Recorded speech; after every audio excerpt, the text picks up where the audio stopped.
हरी आमोच्या हे आले भागा जिव्हार या जगाचे धरोनिया ठेलो जीवे बळकट भावे कविध आनोनिया केला रूपा उभा सोपा जवळी धरोनिया ठेलो जीवे बळकट भावे कविध तुका म्हणे अंकित केला खाली आला वचने धरोनिया ठेलो जीवे बळकट भावे कविध विठोबा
आमुच्या हे आले भागा जिव्हार या जगाचे धरोनिया ठेलो जीवे बळकट भावे कविध प्रस्तुत प्रसंगी कीर्तन रूपी सेवेकरिता निवडलेला अभंग जगद्गुरु जगतवंदनीय सर्वांच्या अंतःकरणाचा अधिष्ठान असणारे माऊली तुकोबाराय यांचं 4 चरणांचा आणि भगवंताचा अवतार कार्य वर्णन करून सांगणारा अशा पद्धतीचा अभंग आहे। या अभंगामध्ये माऊली तुकोबाराय आपल्याला काय प्रतिपादन करून सांगतात तत्पूर्वी आपण एकदा संतांना नमन करूया।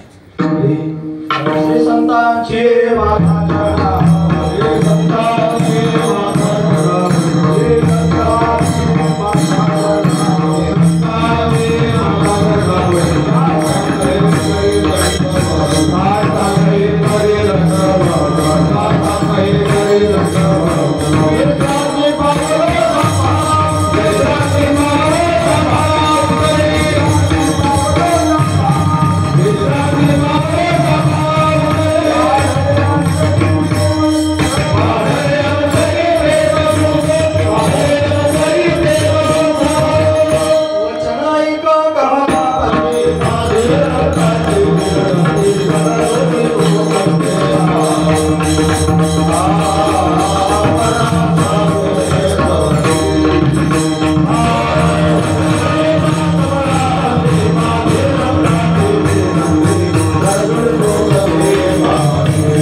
संतांच्या माथा काळावरी साष्टांग हे करी दंडवत विश्रांती पावलो सांभाळा उत्तरी वाढले अंतरी प्रेम सुख आमुच्या हे आले भागा जिव्हार या जगाचे धरोनिया ठेलो जीवे बळकट भावे कविध प्रस्तुत प्रतिवर्षीप्रमाणे म्हणजे गेल्या 50 वर्षांपासून अविरतपणे आपण सर्वजण भगवान कालभैरवाची भक्ती करत आहोत। सुवर्ण महोत्सवी असणारे हे वर्ष आहे आणि आज आपल्या सप्ताहातील मुख्य असणारा हा कार्यक्रम आहे। भगवान कालभैरवाची जयंती म्हणजे या सप्ताहातला मुख्य असणारा कार्यक्रम। भगवंताचं प्राकट्य त्यांनी आपण दिवसा या ठिकाणी संपन्न करतो. गावोगाव वेगवेगळ्या पद्धतीच्या परंपरा असतात, म्हणून दिवसा आपण 12 वाजता आणि पाळणं लावलेलं आहे.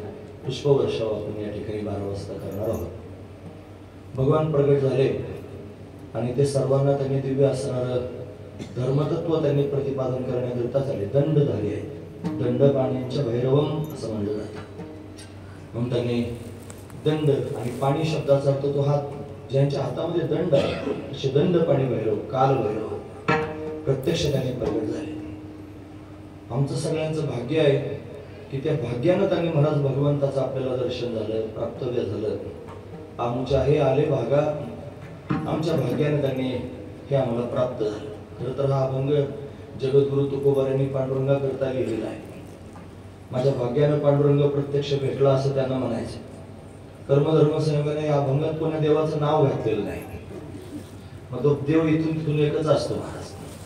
आपण हे नाव तयार करतो, आपण आपल्या दृष्टिकोनातून पाहतो आणि म्हणून आपल्याला देवतांमध्ये भिन्नत्व पाहायला मिळतं. म्हणून सगळे देवतांनी एकच आहेत, त्याच्या आतमध्ये असणारं चैतन्य ते पाहायचं असतं. म्हणून तोच परमात्मा कालभैरवाच्या रूपाने प्रत्यक्ष प्रगट झाला. आमुच्या हे आले भागा, जिव्हार या जगाचे सगळ्या जगाला चालवणारं जगाचं जीवनसूत्र, आणि हे त्यांनी आमच्या भाग्यानं आम्हाला प्राप्त. मग तुम्ही काय करणार आहात? परमात्मा तुम्हाला भेटला. धरून या ठेलो जीवे बळकट भावे एकविध. आम्ही त्याच्या ठिकाणी एकविध झालो आणि बळकट भावनेनं आमच्या जीवाशी आम्ही त्याला धरून ठेवलेला आहे. त्याला त्यांनी आम्ही आमच्या समोर प्रत्यक्ष उभा केला. अनुनिया केला रूपा उभा करून ठेवला. सोपा जवळी तो फार सोपा नाही, तो फार कठीण आहे समजण्याकरता, पण तो आम्ही सोपा करून आमच्या समोर उभा करून ठेवलेला आहे. असा असणारा हा दिव्य परमात्मा तो आमच्या अंकित झाला. कसं काय तुमच्या समोर उभा राहिला? म्हणे आमच्या अंकित झाला. तो का म्हणे अंकित केला? खाली आला वचने. खाली आला म्हणण्याचं तात्पर्य तो दिव्य स्थितीत आहे आणि त्याची ती स्थिती सोडून त्यांनी मला सामान्य झाला. म्हणजे खाली आला वचने, त्यांनी दिलेलं आम्हाला वचन आहे त्या वचनाकरिता आला, किंवा त्यांनी महाराज आमचं वचन पूर्ण करण्याकरिता आला. असा 2 प्रकारचा अर्थ करता येऊ शकतो. मग तो परमात्मा आपल्याकरिता आलेला आहे. मग आपण काय केलं पाहिजे? धरून या ठेलो जीवे बळकट भावे एकविध. पण आपण त्यांनी जीवाच्या ठिकाणी त्याला धरून ठेवलं पाहिजे. आणि कसं धरलं पाहिजे? तर बळकट भावना अंतःकरणात निर्माण करून एकविध होऊन भगवंताला आपण त्यांनी धरून ठेवलं पाहिजे, हा त्यातला भाव आहे. असा अभंगाचा सरळ अर्थ पाहण्याचा आपण प्रयत्न केला. विठोबा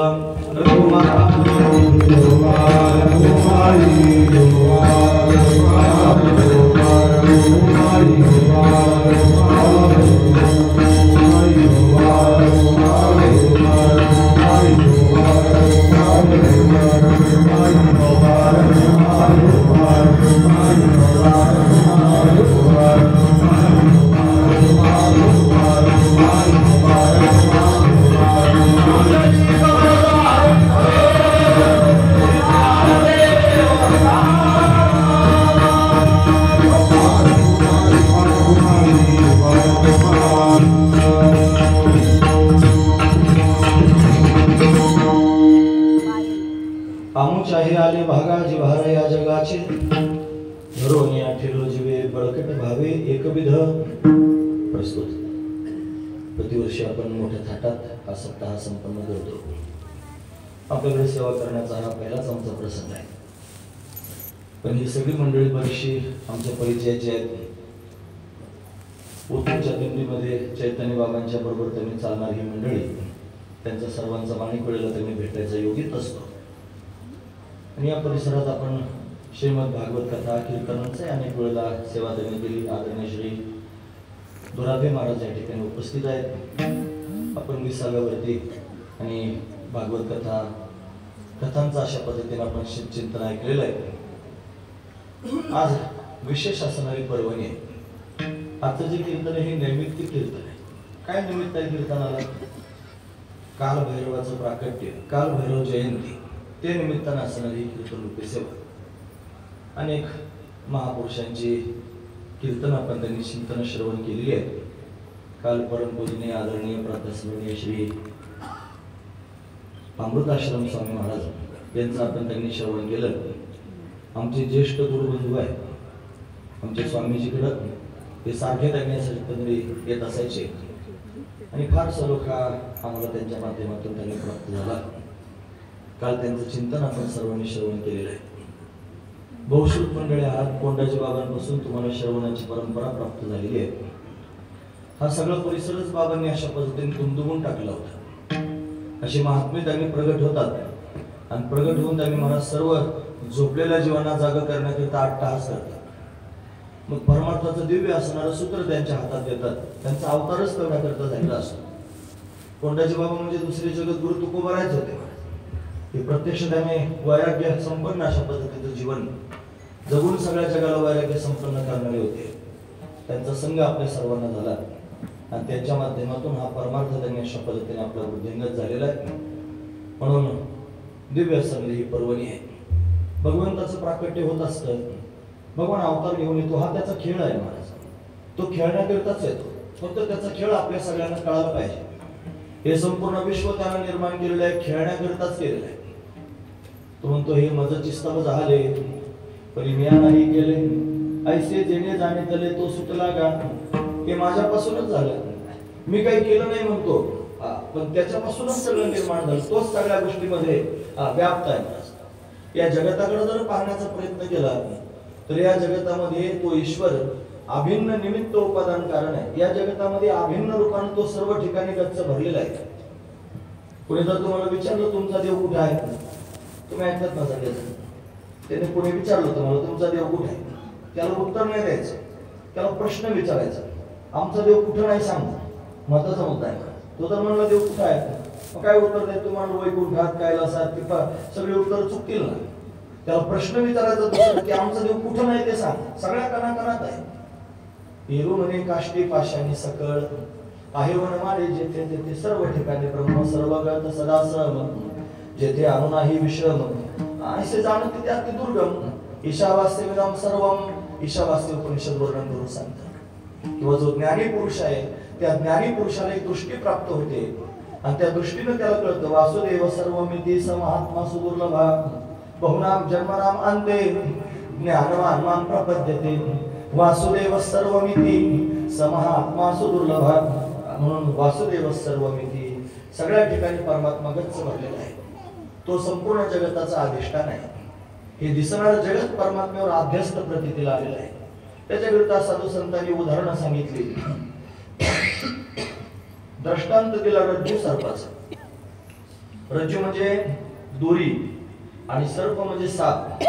बऱ्याच वेळेला लोकांना दोरीवर सापाचा भ्रम होतो. लक्ष करू काय का, उगाच संध्याकाळची वेळ असावी आणि पूर्ण उजेड नसावा, पूर्ण अंधार नसावा. रस्त्याने त्यांनी चाललेला आहे. एक दोरी रस्त्यामध्ये पडलेली आहे आणि त्याला त्या मंद अंधकार दोषामुळे त्या दोरीच्या ठिकाणी सापाची प्रतीती आली. म्हणजे ती भ्रमित असणारी प्रतीती निर्माण झाली. मग तो साप साप म्हणून अशा पद्धतीने पळाला. मग तो घसरून पडला. त्याचं डोकंही फुटलं, त्याचा हातही मोडला. लोक विचारायला लागले काय झालं, फार मोठा साप आहे म्हणतात. बघायला चला. तोपर्यंत अंधार पडला. लोकांनी बॅटरी कंदील त्यांनी घेतले, साप पाहण्याकरिता गेले आणि मग ते कंदील लावून त्यांनी पाहिलं. तिथं काय दिसलं असेल, दोरी दिसली, साप काय दिसलाच नाही. मला सांगा, हा मनुष्य तिथं जाण्याच्या आधी साप होता का? नव्हता. याला ज्यावेळेला साप दिसला त्यावेळेला तरी साप होता का? आता कंदील लावून पाहिल्यावर तरी आहे का? नाहीच. तिन्ही काळात साप नव्हता. आधी नव्हता, याला दिसला त्यावेळेला नव्हता, नंतर सुद्धा नाही. तसं परमात्मा स्वरूपावर हे जगत प्रतीला आलेलं आहे. हे आधी पण नव्हतं, हे आज आपल्याला दिसतं त्यावेळेला पण नाही आणि हे त्यांनी नंतरही शिल्लक राहणार नाही. याचा त्रैकालिक अत्यंत अभाव आहे. पण तरी सुद्धा आपल्याला प्रतीला येतं. हे कशानं प्रतीला येतं? हे भ्रमानं प्रतीला येतं. भ्रम निर्माण झाला. पूर्वी कोठेचे नव्हते काही, चंद्र सूर्य तारा नाही, अवघे शून्याचे होते काही. पूर्वी काहीच नव्हतं, कुठे शून्य होतं. तुम्ही ऐकतात ना सगळ्याचं. मला थोडं सुरुवातीला थोडं कठीण ऐकून घेत जावं काय, नंतर नंतर ऐकत नाहीत ना लोक महाराज. मग हे ब्रह्म माया अध्यस्त अधिष्ठान मी सांगायला लागलो तुम्हाला. याचं 2 तासाचं कीर्तन जर 1 तासभराचं असंच ऐकत राहायचं म्हणलं तर किती जड जाईल. मी जड नाही सांगणार, मला सोपंच सांगायचं आहे. पण अभंगाच्या मुद्द्यात प्रवेश करायचा. देव आला म्हणून सांगायचं ना तुम्हाला. मग तो देव आला कसा, त्याला काय यावं लागलं, त्याचे कारण पण माहित असले पाहिजे. हे संपूर्ण जगत आपल्या डोळ्यासमोर प्रतीला येतं आणि हे जगत त्यांनी महाराज मिथ्याच आहे, पण लोकांना त्यांनी ते मिथ्या वाटत नाही, ते सत्य वाटतं. आणि म्हणून आता तुम्ही आताच उत्तर दिलं की साप आधी नव्हता, त्यानं पाहिला त्यावेळेला नव्हता, नंतरही नव्हता. मग साप खरा होता का खोटा? तो खोटाच होता. डोकं फुटलेलं खरं का खोटं? खरं होतं. खोट्या सापानं डोकं फोडलं महाराज, हा महत्वाचा विचार. तसं आपल्याला पण डोक्याला फार ताप होतो, तो खऱ्या जगामुळे होतं का खोट्या? अहो खोट्या जगामुळे एवढा डोक्याला ताप आहे महाराज, कारण जगताला सत्य लोक समजतात आणि म्हणून घोटाळे. मग हे जगत प्रतीला आलं, मग हे प्रतीला येत असताना याच्याविषयी काही वाद निर्माण झाले, त्याला शास्त्रार्थ म्हणतात. सगळ्यात मोठा वाद त्यांनी मला सांगितला तो आजातवाद. असं आजात शास्त्र सांगायला लागले की त्याच्यात हे शास्त्रार्थ पाहायला मिळतात. म्हणजे आजातवाद सांगितलं, त्याच्यामध्ये कैवल्य स्थिती सांगितली, एकटं ब्रह्मच आहे म्हणजे, बाकी काहीच नाही. एकमेव अद्वितीयम ब्रह्म. पण सामान्य लोकांना कळत नाही, आजातवादच लोकांना कळत नाही. आजातवाद शब्द वापरला का लोक विचार करतात आजात झालेला वाद असला पाहिजे, याचा आजार त्याचा आजार, दोघांच्या आजारी घातलेला वाद म्हणजे आजातवाद. कदाचित असा भ्रम निर्माण होऊ शकतो. आजातवाद त्याचा अर्थ तसा नाही. आजातवाद म्हणजे त्यांनी महाराज प्रपंच एक झाला होता हे तो समूळ मिथ्या वार्ता, न होईल मागुता कदा कल्पांती घडणं, हे ज्याच्या सांगितलं तो आजातवाद. प्रपंच आहे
या प्रक्रियांमधूनच आपल्याला जन्माच्या मुद्द्यापर्यंत जायचं आहे. आणि खरं सांगू का, कीर्तनाच्या माध्यमातून कधीतरी अशी एखादी प्रक्रिया ऐकत जावी महाराज, त्याची गरज आहे. निवड कीर्तन हिंगणांग चिंगणांग असं काय उपयोग आहे? एका कीर्तनकाराने यायचं, 2 तास उभं राहायचं, इकडच्या तिकडच्या गोष्टी सांगायच्या, लोकांचा विनोद त्यांनी व्हायचा आणि लोकांनी हसायचं आणि घरी जायचं. त्याच्याकरिता कीर्तन नसताना काहीतरी पदरात पडलं पाहिजे. आमच्या गावात कीर्तन व्हायची आणि त्या कीर्तनात कीर्तनकार विनोद करायचे, फार चांगलं वाटायचं. लहान होतं आम्ही, कीर्तनाला गेली की बरं वाटायचं. हे कीर्तन असं झालं आमच्या भाऊंचं, मी ज्यांच्याकडे ग्रंथ शिकलो त्या कीर्तनात सगळं वेदांतच सांगितलं त्यांनी. असं आश्चर्य वाटलं, म्हणजे सगळ्या लोकांपेक्षा वेगळंच कीर्तन आहे. कीर्तन झाल्यावर भेटलो त्यांना, म्हटलं महाराज हे सगळे लोक वेगवेगळ्या पद्धतीने कीर्तन करतात, हसायला मिळतं, फार गोष्टी सांगतात, आणि तुमचं कीर्तन वेगळंच होते, काय कशातून सांगतात? ते म्हणजे तुला त्याच्याकरिता अध्ययन करावं लागेल. पण कसं करायचं अध्ययन? म्हणजे पाठाला ये, मला काय सांगायचं असं त्यांनी कीर्तनात प्रक्रिया जर एखादी सांगितली आणि एखादा मुमुक्षु जिज्ञासू जर त्यांनी असला तर तो त्यांनी महाराज विचार करतो की हे सुद्धा महत्वाचं, हे आपण शिकलं पाहिजे आणि तो आत्मसात करण्याचा प्रयत्न करतो, लक्षात ठेवा. मग त्याच्याकरिता कीर्तनकारांना 2-5 मिनिटं का होईना पण प्रक्रियात्मक बोलावं, त्यानं धर्मावर बोलावं, त्यानं शास्त्र लोकांच्या समोर सांगावं. हे कीर्तन कशाचं साधन आहे? नाचू कीर्तनाचे रंगीन ज्ञान दीप लावू जमी, हे ज्ञान प्राप्तीचं साधन आहे. आता त्या ज्ञान तर प्राप्त झालं पाहिजे ना. ऐका लक्षपूर्वक, मी तुम्हाला आजातवाद सांगत होतो, ज्याच्यामध्ये फक्त एकटं परब्रह्म आहे पण लोकांना ते झेपत नाही. मग खाली आले दुसरा वाद सांगितला, त्याला विवर्तवाद म्हणतात. विवर्तवाद म्हणजे अध्यासवाद. हे संपूर्ण जगत अध्यस्त आहे आणि परमात्मा त्याचा अधिष्ठान आहे, अभ्यस्त पदार्थ अधिष्ठान रूप असतो असं सांगून टाकलं. लोकांना तोही वाद झेपेना. मग दृष्टी सृष्टीवाद सांगितला, आधी दृष्टी झाली मग सृष्टी दिसते, ते नाही कळलं. मग सृष्टी दृष्टीवाद सांगितला, तो नाही कळाला. मग परिणामवाद सांगितला, तो परिणामवादही लोकांना कळाला नाही. मग नाईलाजाच तो सांगावा लागला आरंभवाद, या जगताचा आरंभ कसा झाला हे त्यांनी सांगावं लागलं. मग तो आरंभ सांगत असताना अनेक ग्रंथांमध्ये अनेक प्रकारची मतं आली. म्हणजे उपनिषदांमध्ये जर पाहिलं तर प्रत्येक उपनिषदामध्ये जगताचा आरंभ वेगवेगळ्या पद्धतीने सांगितला. मग त्यांना पुन्हा प्रश्नचिन्ह उभे केले का म्हणे तुम्ही म्हणता जगताचा आरंभ या उपनिषदानं असा सांगितला, त्या पुराणानं तसा सांगितला, तुमच्या तरी एक वाक्यता आहे का? ते म्हणले बाबा जे जगत झालंच नाही आणि त्याचं त्यांनी महाराज अस्तित्व तुमच्या समोर त्यांनी सांगायचं, तुमचा नाद मोडायकरता सांगायचं म्हणून त्यांनी सांगितलं. महत्वाची गोष्ट आहे. श्रेष्ठ असणारे महापुरुष त्यांच्या महिमेमध्ये असतात. मग सामान्य जीवाला या जगाची संगती लावण्याकरिता आरंभवात सांगू लागले. आरंभ झाला शिवपुराणाच्या माध्यमातून आपण ते पाहूया. शिवपुराणामध्ये आरंभ सांगितला जगताचा कसा झाला. एक सच्चिदानंद घन असणारा ब्रह्म आहे, त्याला काही नाव नाही, रूप नाही, आकार नाही, काहीच नाही महाराज. ते तत्त्व त्यांनी महाराज शिवरूपानं प्रत्यक्ष प्रगट झालं. शिव सदाशिवाच्या रूपानं प्रत्यक्ष प्रगट झालं आणि त्यानं स्वतः त्यांनी विलक्षण असणारा आनंद घेण्याकरिता एक वन निर्माण केलं. त्या वनाचं नाव आहे आनंदवन. लक्षपूर्वक आहे का? आनंदवन. हे आनंदवन म्हणजे आता सध्या असणारं क्षेत्र काशी, काशी क्षेत्राला आनंदवन असं म्हणतात. या आनंदवनामध्ये तो शिव परमात्मा अर्धनारी नटेश्वराच्या रूपाने प्रत्यक्ष प्रगट झाला. त्याचं अर्ध शरीर त्यांनी पुरुषाचं आहे आणि अर्ध शरीर त्यांनी स्त्रीच आहे. तुका म्हणे अर्धनारी आयसी धरी रूपरी हा, असं अर्धनारी नटेश्वराच्या रूपाने तो परमात्मा प्रगट झाला. मग त्याच्या डाव्या अंगाच्या 6व्या अंशापासून, लक्षपूर्वक आहे का, डाव्या अंगाच्या 6व्या अंशापासून एक दिव्य असणारा पुरुष प्रगट झाला. आणि तो प्रगट झाल्यानंतर नील वर्णाचा तो पुरुष आहे आणि तो त्या अर्धनारी नटेश्वराच्या समोर उभा आहे. त्याने विचारलं मी कोण आहे? त्याने सांगितलं तुझं नाव आहे विष्णू. विष्णू शब्दाचा अर्थ काय होतो माहिती आहे? विष्णू हा शब्द व्याकरणाच्या दृष्टीने जर पाहिलं तर विष नावाच्या धातूपासून तयार झाला. विष प्रविष्यती, जो सगळ्या कणाकणामध्ये प्रवेश करून राहतो त्याला म्हणतात विष्णू. तू त्यांनी सगळ्या चराचरात व्याप्त असणारे एक तत्व आहेस आणि मी तुला प्रगट केलेला आहे. म्हणून तो त्याने नीलवर्णाचा पुरुष प्रत्यक्ष प्रगट झाला, छोटासा. म्हणजे मला काय आज्ञा आहे म्हणे तू तपश्चर्या कर. मग त्या विष्णूने तपश्चर्या करायला सुरुवात केली आणि ती तपश्चर्या करत असताना त्याला भयंकर त्याने घाम आला महाराज. तर तप म्हणलं की तापणं, तापला की घाम येणारच. घाम आला, एवढा घाम निर्माण झाला की त्या घामात स्वतःच्याच घामात तो स्वतः बुडू लागला. आता स्वतःच्या घामात बुडायला लागल्यावर त्यानं तपस तयार झालं. तर तप सामर्थ्यानं बऱ्याच गोष्टी करता येतात. मौली ज्ञानोबरायांनी त्यांनी स्त्रीचा पुरुष उभा केला होता, आपल्या सगळ्यांना ज्ञात आहे. त्यांनी मेलेला मनुष्य जिवंत केलं हे सगळ्याला आपल्याला ज्ञात आहे. हा संतांचा महिमाच आहे, हे हा सामान्य महिमा संतांचा. पण हे सगळं त्यांना करता आलं, त्यांची तपश्चर्या आहे दिव्य. म्हणून तपाच्या सामर्थ्यानं सर्व काही करता येतं. त्या विष्णूनं एक दिव्य रूप धारण केलं, त्याला शेष म्हणतात. शेष नाग, शेष नाग. तो शेष नारायणाच्या रूपाने प्रत्यक्ष प्रगट झाला. त्याची शय्या तयार केली आणि हा विष्णू त्या शेष शय्येवरती पहुडला. तो त्याच्यावर पहुडल्यानंतर त्याच्या नाभीतून एक कमळ प्रगट झालं आणि त्या कमळामधून त्यांनी अशा पद्धतीनं ब्रह्मदेवाचं प्राकट्य झालं. ब्रह्मदेव प्रगट झाला. तो ब्रह्मदेव त्यांनी प्रगट झाला. त्यानं पाहिलं की हे कमळ दिसत आहे आणि सगळीकडे जलच जल दिसतंय, पाणीच पाणी दिसतंय. मी कोण आहे, मला कोणी प्रगट केलं असेल असा विचार ब्रह्मदेवाच्या मनात यायला लागला. त्याला 4 मुख होती, 4 तोंड. आणि असा ब्रह्मदेव त्यांनी प्रत्यक्ष प्रगट झाला. 11:15 वाजून गेले होते त्यावेळेला. आता आपल्याला देवाच्या जन्मापर्यंत जायचं ना, ही शृंखला आहे मला तिथपर्यंत जाण्याची. लक्षपूर्वक आहे का? म्हणून त्यांनी ब्रह्मदेवानं स्वतःला पाहिलं आणि तो त्या कमळामध्ये त्यांनी बसलेला आहे. कमळ दिसत आहे, पाणीच पाणी सगळीकडे दिसत आहे. मग कोण असेल मी असा प्रश्न पडला. त्याला आकाशवाणी ऐकू आली. त्याच्या 2 शब्द ऐकले, तप करा. काय तपश्चर्या करावी? ज्यानं हे तप करायला मला सांगितलं त्याचं स्मरण केलं पाहिजे. 100 वर्षापर्यंत त्यानं तपश्चर्या केली मला, 100 वर्ष. आता तप शब्द आला की लोकांना हिमालय दिसतो. तो तपश्चर्या करायचं म्हणजे हिमालयात जायचं.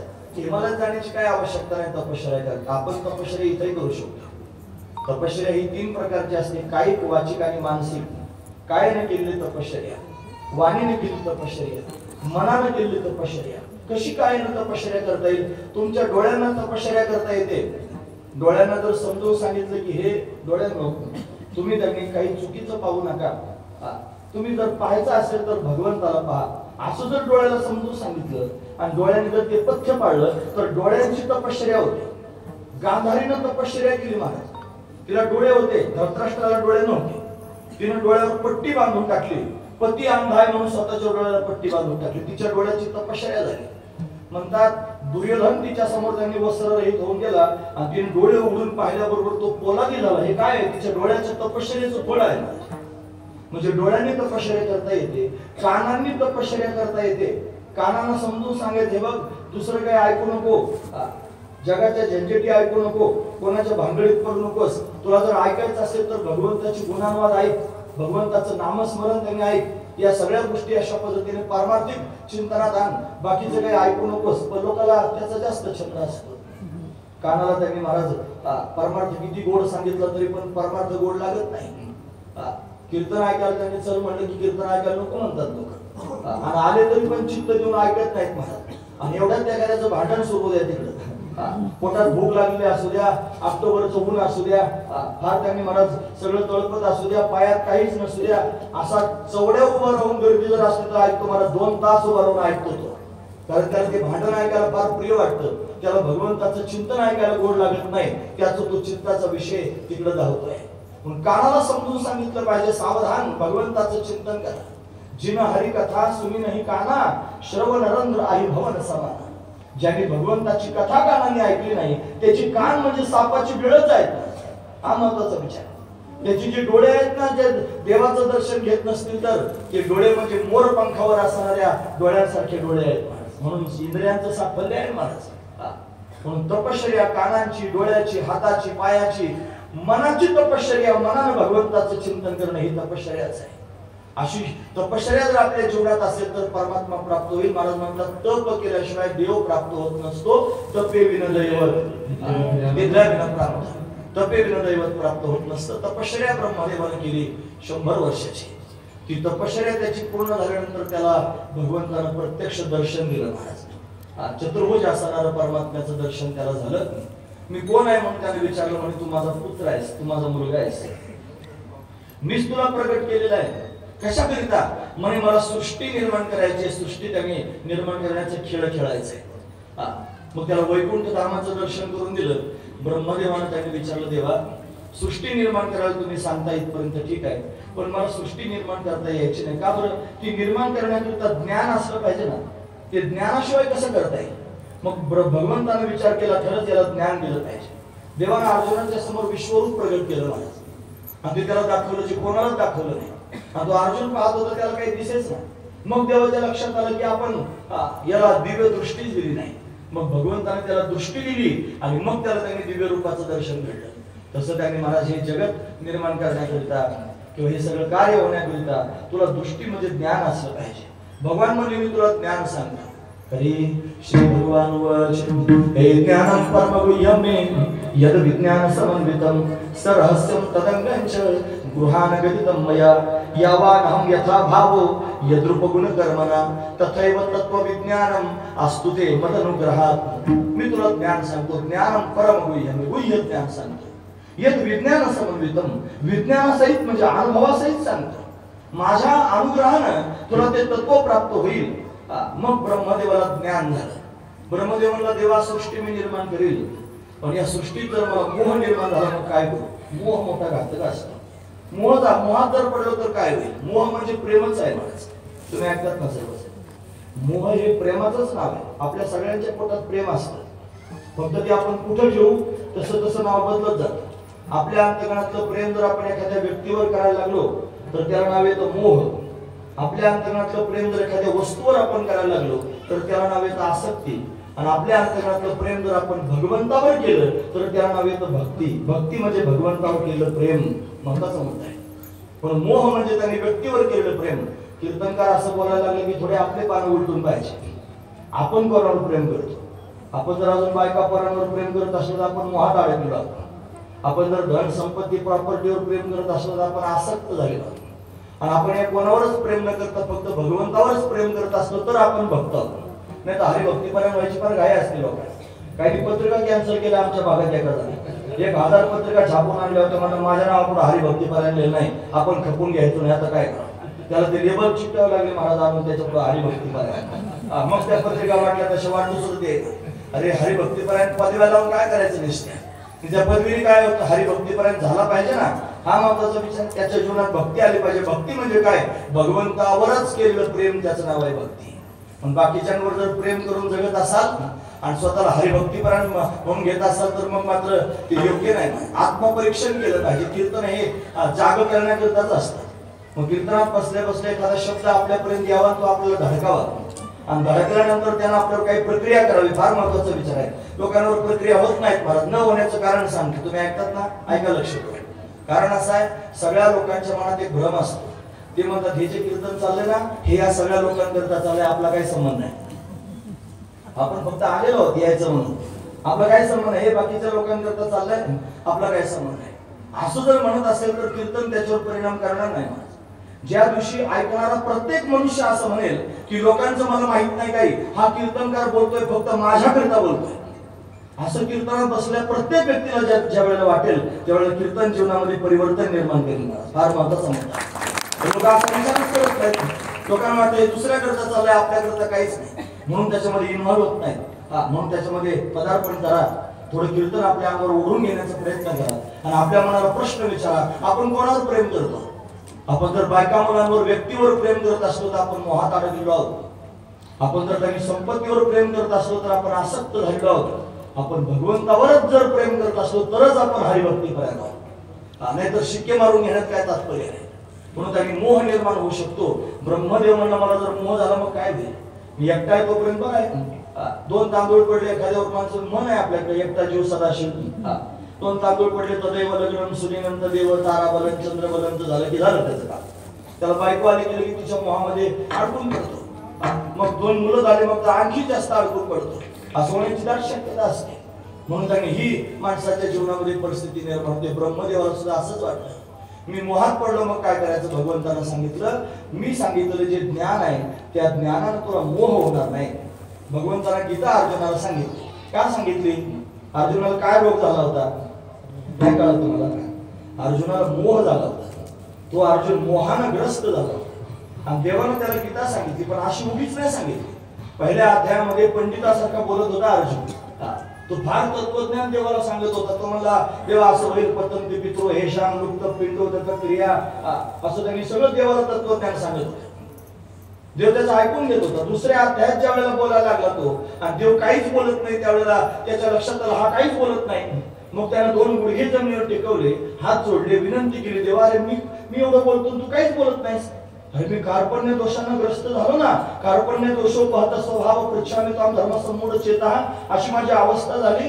मी तुझा शिष्य झालो देवा, शिष्यस्ते हम शाधिमाम त्वं प्रपन्न, मला तत्वज्ञान सांग.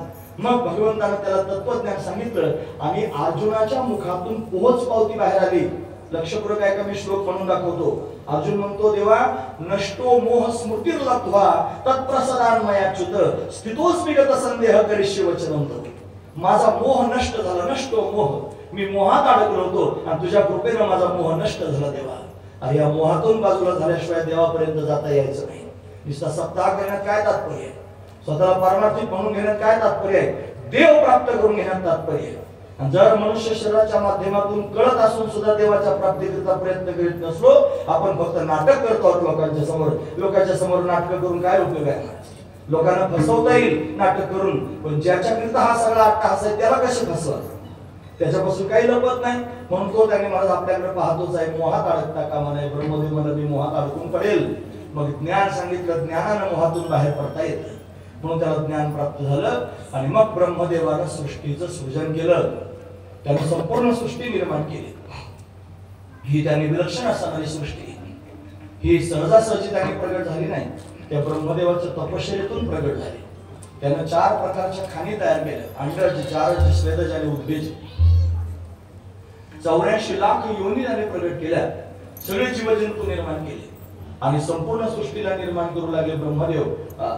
सृष्टी निर्माण केली आणि ती सृष्टी निर्माण करत असताना ब्रह्मदेवाला अहंकार झाला. ऐकतात ना तुम्ही सर्वजण? तो अहंकारी झाला. त्याला वाटलं मी हे सगळं काय करतोय, हे सगळं माझ्याच मदतीने होत आहे, असा भाव त्याच्या पोटात निर्माण झाला. अहंकार फार घातक असतं माणूस. चांगलं काम लोक करतात, पण चांगलं केल्यानंतर 100 वेळा लोकांना ऐकून दाखवतो. उगा पंढरपूरच्या वारीला जाऊन आला, पण त्याला वाटायला लागलं आता लोकांना कसं कळव मी वारी जाऊन आलो. मग लोकांना सांगितलं पाहिजे ना. उगाच त्यांनी रुमाल हातात घ्यायचा, लोकांसमोर फुसफुस फुसफुस करायला लागला. कोणी विचारलं का काय झालं? फार सर्दी झाली, पंढरपूरला गेलो होतो.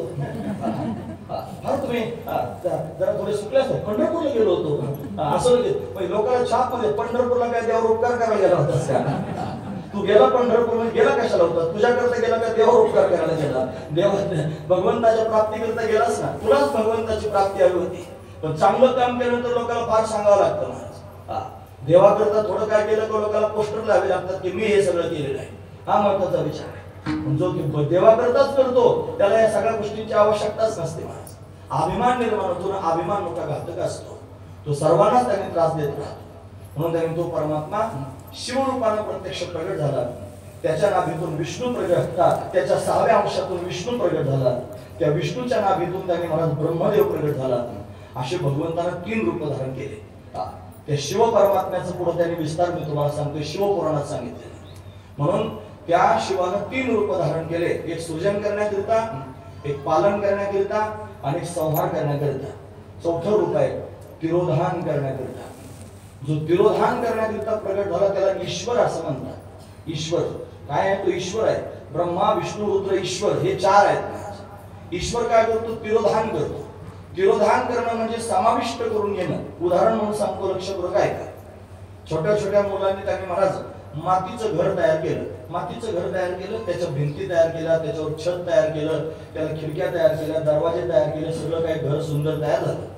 आणि त्यांचा खेळ खेळून झाल्यानंतर त्यांना असं वाटलं की आता आपण हा खेळ मोडायचा. म्हटल्यानंतर त्यांनी तयार केलेलं जे घर आहे ना ते घर मोडून टाकलं.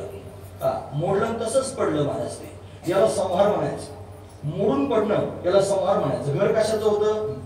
मातीचं गेलेलं होतं. मग विचार केला की आपल्याला उद्या परत खेळायचंय. मग परत जर घर तयार करायचं असेल तर आपल्याला माती लागेल. मग ती जी माती आहे ना त्या मातीला कुठून काढून त्यांनी महाराज परत मऊ पूर्वीसारखं केलं. म्हणून त्यांनी महाराज फक्त मोडून टाकणं याचं नाव आहे संहार. आणि परत पूर्वस्थितीमध्ये नेऊन घालणं याचं नाव आहे तिरोधान. किती गोष्टी झाल्या? 4. सृजन, पालन, संहार आणि तिरोधान या 4 गोष्टी त्यांनी महाराज होतात. आणि त्या 4 गोष्टी जर कोणामुळे होत असतील तर त्या शिवामुळे होतात. शिव त्यांनी महाराज हा अनुग्रह करणार आहे. शिवाच्या माध्यमातून काय होतं? अनुग्रह प्राप्त होतो. शिव हा मुख्य आहे. आणि तो या 4 गोष्टी करण्याकरिता 4 रूपानं प्रत्यक्ष प्रगट झाला. तो ब्रह्मा झाला, तो त्यांनी महाराज विष्णू झाला, तो रुद्र झाला संहार करण्याकरिता, आणि तो ईश्वर रूपानं प्रगट झाला. हा संपूर्ण त्यांनी महाराज भगवंताचा खेळ आहे. हा खेळ तुमच्या समोर त्यांनी आज सांगण्याची काय गरज पडली मला? त्याचं कारण असं आहे ना की हा खेळ खेळताना देवांना सुद्धा अभिमान निर्माण झाला. आणि म्हणून तर त्यांनी काळाचा काळ प्रत्यक्ष प्रगट झाला. हा महत्वाचा विचार आहे. मग अशा पद्धतीने संपूर्ण जगत निर्माण होऊ लागलं. आणि जगत निर्माण होत असताना या सगळ्या जगाचा समतोल ठेवण्याचं काम पण देवाकडे झालं. ज्यानं निर्माण केलं तोच सांभाळणार आहे. रचा है सृष्टि को जिस प्रभु ने वही यह सृष्टि चला रहा है. ज्यानं संपूर्ण सृष्टी निर्माण केली तोच परमात्मा या सृष्टीला चालवतो आहे. तो त्यांनी चालवण्याकरिता अनेक कामं करतो. तो त्यांनी कर्मसृष्टी आदी लक्षण सृष्टी निर्माण करतो, त्याचं भरण पोषण करतो. कर्मप्रधान सृष्टी त्याने निर्माण केलेली आहे. पाप पुण्य लोक करतात आणि पाप पुण्य करून जन्माला येतात. या भूमंडलावरती त्यांनी पापाचं प्राबल्य वाढलं, पुण्याचं प्राबल्य वाढलं की मग देवाला यावं लागतं आणि समतोल साधण्याकरिता यावं लागतं. जेव्हा जेव्हा पुण्य त्यांनी पृथ्वीवर वाढलं आणि तेव्हा तेव्हा परमात्म्याला अवतार घेऊन यावं लागलं ना. पुण्य वाढल्यानंतर आला. ध्रुवानं फार मोठी तपश्चर्या केली आणि त्याची तपश्चर्या पाहून त्यांनी महाराज अशा पद्धतीनं परमात्मा प्रसन्न झाला आणि ध्रुवाला भेटण्याकरिता त्याने प्रत्यक्ष प्रगट झाला. पुण्य वाढलं म्हणून देवाला. प्रल्हादानं तपश्चर्या केली, त्याचं पुण्य फार जास्त वाढलं. मग भगवंताला खांबातून प्रगट व्हावं लागलं. म्हणजे खांब शुष्क काष्टी गुरुगुरीला झाले न धरता स्तंभी नारायण प्रगटला. स्तंभातून नारायण प्रत्यक्ष प्रगट झाला. का प्रगट झाला असेल? पुण्य वाढलं प्रल्हादाचं म्हणून त्यांनी परमात्म्याला प्रगट व्हावं लागलं. देवामध्ये 2 शक्ती असतात. एक निग्रह शक्ती आणि एक अनुग्रह शक्ती. 2 शक्ती असतात. निग्रह कोणाचा करतो? जे दुष्ट दुर्जन आहेत त्यांचा निग्रह करण्याकरिता येतो आणि भक्तांवर अनुग्रह करतो. मी सांगतो असं नाही, महाराज वर्णन करून सांगतात. हा चक्रगदा हातात त्यांनी घेतो.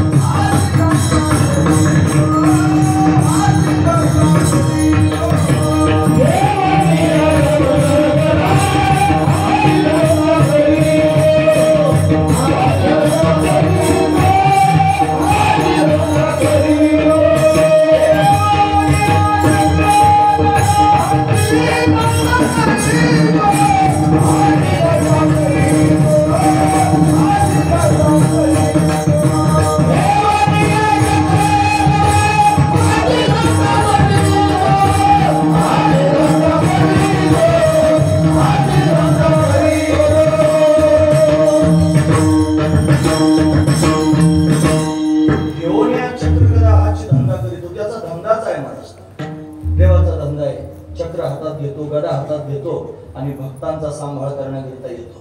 का बरं असं करत असेल? त्याचा का बरं असा धंदा आहे? त्याचं कारण त्याचे भक्त सुद्धा धंदेवाईक आहेत. काय धंदा करतात?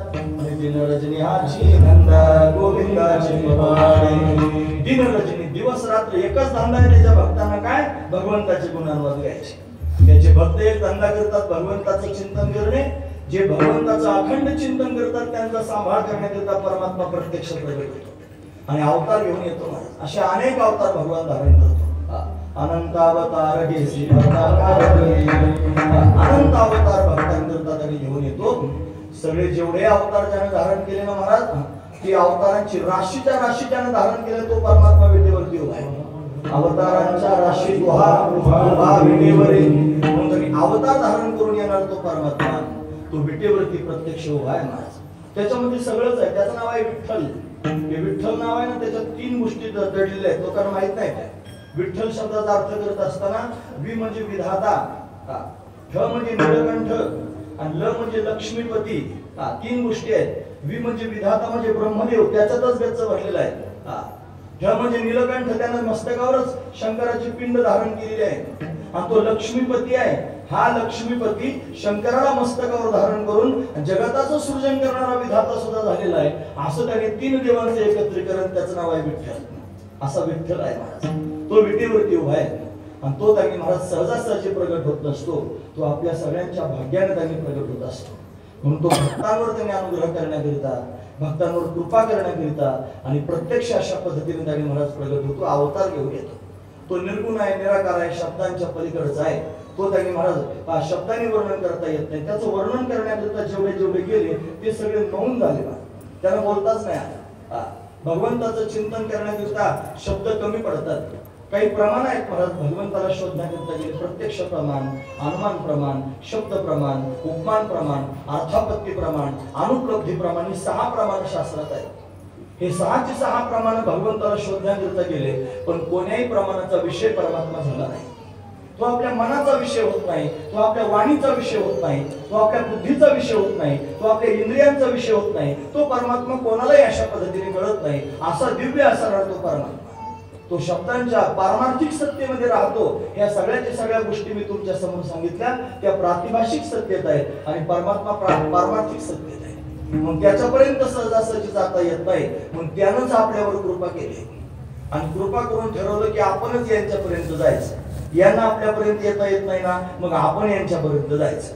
मग तो 6 प्रकारने अवतार घेऊन येतो. लक्षपूर्वक आहे का?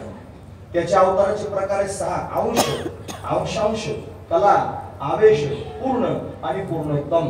6 प्रकारचे अवतार होते. आपण सगळेजण भगवंताचे अंश आहोत. म्हणा गीता म्हणतो ना आपण, हे मम अंशो जीवलोके जीवभूत सनातना मनषष्टा इंद्रियानी मला प्रकृती पहिल्यापासून मम अंशो जीवलोके जीवभूत मनषष्टा इंद्रियानी प्रकृती. वा, ही जी फौज आहे ना ही त्याच कामाची आहे. हे शिक्षण घेत आहेत फार महत्वाचे. ते श्लोक म्हणतायत ते गुणगुण करायला लागले म्हणून त्यांना म्हणायला लावतो. हे त्यांच्याकडे बघा आणि आपला पण आदर्श घ्या थोडासा. आपल्या घरी छोटे छोटे लेकर असतील तर त्यांना सुद्धा असं बनवण्याचा प्रयत्न करा. त्यांचे फौजदार कोण असतील त्यांना धन्यवाद दिले पाहिजेत ना. म्हणून त्यांनी फार सुंदर त्यांनी श्लोक म्हणतायत. विद्यार्थी त्यांनी या अवस्थेतच शिकू शकतात महाराज. नंतर त्यांनी शिकवण्याचा प्रयत्न केला तर शिकलं जात नाही. एकदा झाड मोठं झाल्यानंतर किती वाकवायचा प्रयत्न केला वाकत नाही महाराज. ते मोडून जातं पण वाकत नाही. या अवस्थेत असल्यावर कसं वाकवं ते वागतं. म्हणून त्याच्यावर संस्कार केले जातात. धन्यवाद. या मुलांना तुम्ही शिकवतात, फार चांगली गोष्ट आहे. म्हणून त्यांनी महाराज मम अंशो जीवलोके जीवभूत सनातना. हे का सांगितलं मी तुम्हाला? आपल्या घरातही लेकरं असतात. आपल्याला वाटतं आपले लेकरं डॉक्टर झाले पाहिजे, वकील झाले पाहिजे, इंजिनियर झाले पाहिजे. एवढं स्वप्न पाहण्यापेक्षा अजून एक बघा ना, आपला मुलगा डॉक्टर व्हावा आणि डॉक्टर होऊन हरिभक्तीपरायण व्हावा. काय हरिभक्तीपरायण डॉक्टर नसतात का? हरिभक्तीपरायण वकील इंजिनियर नसतात का? असतात ना. काय हरकत आहे हरिभक्तीपरायण व्हायला? म्हणून हरीची भक्ती सर्वात श्रेष्ठ आहे, समाधान देणारी आहे. मला त्याच्यासारखं समाधान जगात दुसरं कुठे मिळू शकत नाही. असू द्या, माझ्या मूळ विषयाला सोडून मला बाजूला जायचं नाही. मुलांचं कौतुक मला वाटलं म्हणून 4 शब्द त्यांच्याविषयी बोललो. आपण सगळ्यांनी आदर्श घ्या. आपल्या घरातल्या लेकरांना सुद्धा असं शिकवा. फार महत्वाचा मुद्दा आहे. मम अंश जीवलोके जीवभूत सनातना. भगवान म्हणतो तर हे सगळे जीव माझे अंश आहेत. म्हणून ईश्वर अंश जीव अविनाशी. चेतन अमल सहज सुख राशी. मग ईश्वर त्यांनी ईश्वराचे अंश आहेत सगळे. आपण त्यांनी म्हणत अंश अवतार. व्यासदेवांसारखे अंशांश अवतार आहेत, विशेष आहे. त्याच्यामध्ये काही वैशिष्ट्य आहे. किती अवताराचे प्रकार सांगितले? 6. त्यातला अंश अवतार म्हणजे जीव, अंशांश अवतार व्यासादेव. त्याच्यानंतर कला अवतार असतात. कला म्हणजे काय हो? कला म्हणजे मोहिनी अवतार भगवंताने धारण केलं. समुद्र मंथन झालं, त्याच्यातून धन्वंतरी भगवान अमृताचा कलश घेऊन आले. देवदैत्यांनी त्यांनी पाहिलं, दोघे अमृताकरता सरसावले आणि मग मात्र त्यांनी महाराज त्यांच्यात भांडण झालं. ते भांडण त्यांनी मिटवण्याकरिता भगवंताला मोहिनी रूपात प्रगट व्हावं लागलं. पण मोहिनी अवतार अतिशय सुंदर असताना रूप देवाने धारण केलं, भगवान प्रगट झाले. हा जो अवतार आहे देवाचा, याला कला अवतार म्हणायचं. हा पण कलाकार आहे, फार कला करू शकतो. याला अजून एकदा मोहिनी अवतार घ्यावा लागला भगवान शंकराचं संकट घालवण्याकरिता. भगवान शंकराने एका असुराला त्यांनी वरदान दिलं, त्याचं नाव होतं वृकासूर. हा वृकासूर तो रोज शंकराची पूजा करायचा आणि पूजा करत असताना रोज चिताभस्म त्यांनी शंकराला व्हायचं. त्या चिताभस्माने पूजा करायचं, ताजं चिताभस्म आणायचं. मग त्यांनी पूजा झाल्यावर जेवण करायचं. एक दिवशी त्यांनी महाराज त्याला चिताभस्मच मिळालं नाही, का तो कोणी मिळलंच नाही.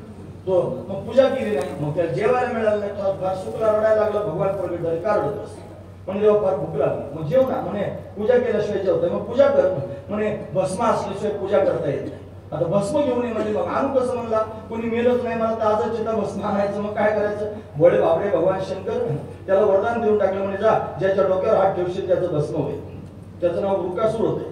आणि त्याच्या लक्षात आलं आता ज्याच्या डोक्यावर हात ठेवेल त्याचं भस्म होईल. डेमो घेतला पाहिजे ना. कोणाचा त्यांनी प्रयोग करून बघा, शंकराकडेच पाहिलं महाराज. पार्वती शेजारी बसली होती, फार छान दिसत होती. म्हणला याच्या डोक्यावर जर हात ठेवला शंकराचं 10 भस्म होईल, पार्वती आपलीच होईल. याला भस्मासूर म्हणतात.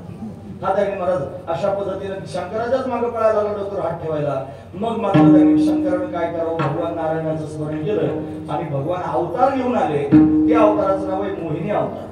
अतिशय सुंदर अवतार घेतला.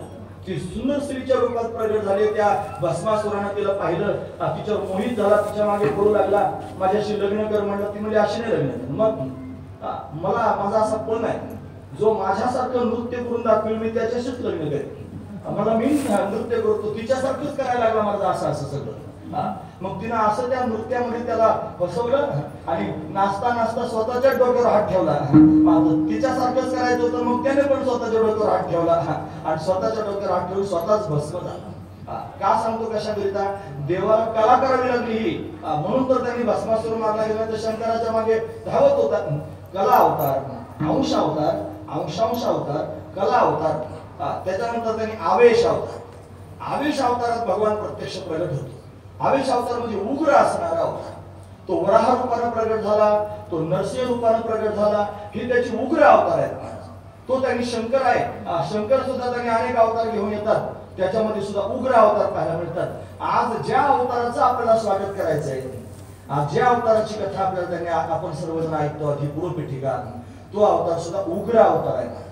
त्या उग्र अवतार त्यांनी अशा पद्धतीने धारण केला. दिव्य असणारं रूप धारण केलं कालभैरवानं. त्याचं नावच आहे कालभैरव. तो प्रत्यक्ष त्यांनी प्रगट झाला. महाराज प्रचंड असणारं रूप त्याला धारण केलं. हा उग्र अवतार आहे. म्हणून त्यांनी महाराज आवेश अवतारात भगवान प्रत्यक्ष प्रगट झाला. नंतर त्यांनी पूर्ण अवतार, पूर्णोत्तम अवतार असे अवताराचे प्रकार पाहिले जातात. म्हणून परमात्मा एवढ्या रूपाने भक्तांच्या समोर अवतार घेऊन येत असतो. एवढ्या माध्यमातून त्यांनी भक्तांच्या समोर कार्य करण्याकरिता येतो. मग जशा भक्ताच्या मनातल्या भावना असतील तशा पूर्ण करण्याकरिता येतो. आता त्याच्यात 2 देव आपण पाहिले, हरी आणि हर. हे 2 देव त्यांनी भक्तांच्या समोर प्रगट होतात, पण दोघांच्या स्वभावात थोडा बदल आहे. एक आपला भोळा बावडा शंकर भक्त त्यांनी गेला, ओम नमः शिवाय ओम नमः शिवाय म्हणायला लागलं की थोड्यातच प्रसन्न होत. लगेच प्रसन्न झालं की वाटेल ते द्यायला तयार होत. का त्याला खटखट सहन होत नाही. एखादा गेला त्यांनी भजन करायला लागलं की लवकर प्रसन्न होतो. का तर हे तू पश्चिम त्यांनी 10 वर्ष माझ्या समोर ओम नमः शिवाय म्हणत, मग किती दिवस सहन करायचं? लवकर प्रगट झालं, तुला काय पाहिजे सांग घे. शंकराची जेवढे भक्त आहेत तेवढे सगळे श्रीमंत आहेत. शंकर खरंच जेवढे शंकराची भक्ती करणारे श्रीमंत आहेत. देऊन टाकतो भगवान, भोळाच आहे. काय देतो तुम्हाला माहिती आहे का? त्याचा मित्र आहे कुबेर. भगवान शंकराचा मित्र आहे कुबेर. कैलास पर्वताच्या पायथ्याला नगरी अलकापुरी, ही कुबेराची नगरी आहे. आणि भगवान शंकराचे मित्र आहेत कुबेर, भक्त पण आहेत. किती श्रीमंत आहे. या कुबेराने भगवान शंकराला राहण्याकरिता एक नगरी तयार केली. त्या नगरीचं नाव आहे लंका. ही लंका त्या द्वीपावर आहे श्रीलंका. आता सध्या आपण पाहतो तिथं सोन्याची लंका तयार केली महाराज. अशी सोन्याची नगरी तयार केली, भगवान शंकराला भेट म्हणून दिली. भगवान शंकरांनी ती स्वीकारली. आता घरात नवीन घरात राहायला जायचं म्हणल्यावर वास्तुशांती करायला नको का? मग वास्तुशांती करायचं कोणीतरी ब्राह्मण चांगला असला पाहिजे. मग कोण ब्राह्मण बोलवा? याला रावण त्यांनी प्रकांड पंडित होता, रावणाला बोलावलं महाराज वास्तुशांती करण्याकरता. तो रावण त्यांनी महाराज विश्रवा ऋषींचा मुलगा होता. त्याच्या आईचं नाव होतं केकसी.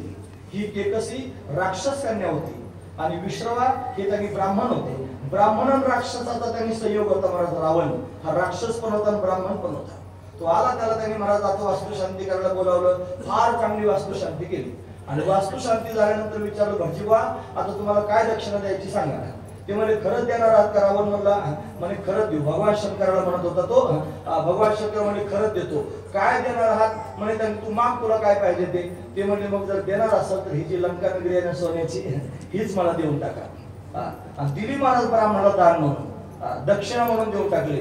असा एक एखादा प्रसंग तुम्ही पाहिला का? फार कष्ट करून जीवनभर त्यांनी कष्ट केले, चांगला बंगला बांधला आणि बंगल्याची वास्तुशांती करायला भटजीबा ब्राह्मणाला बोलवलं.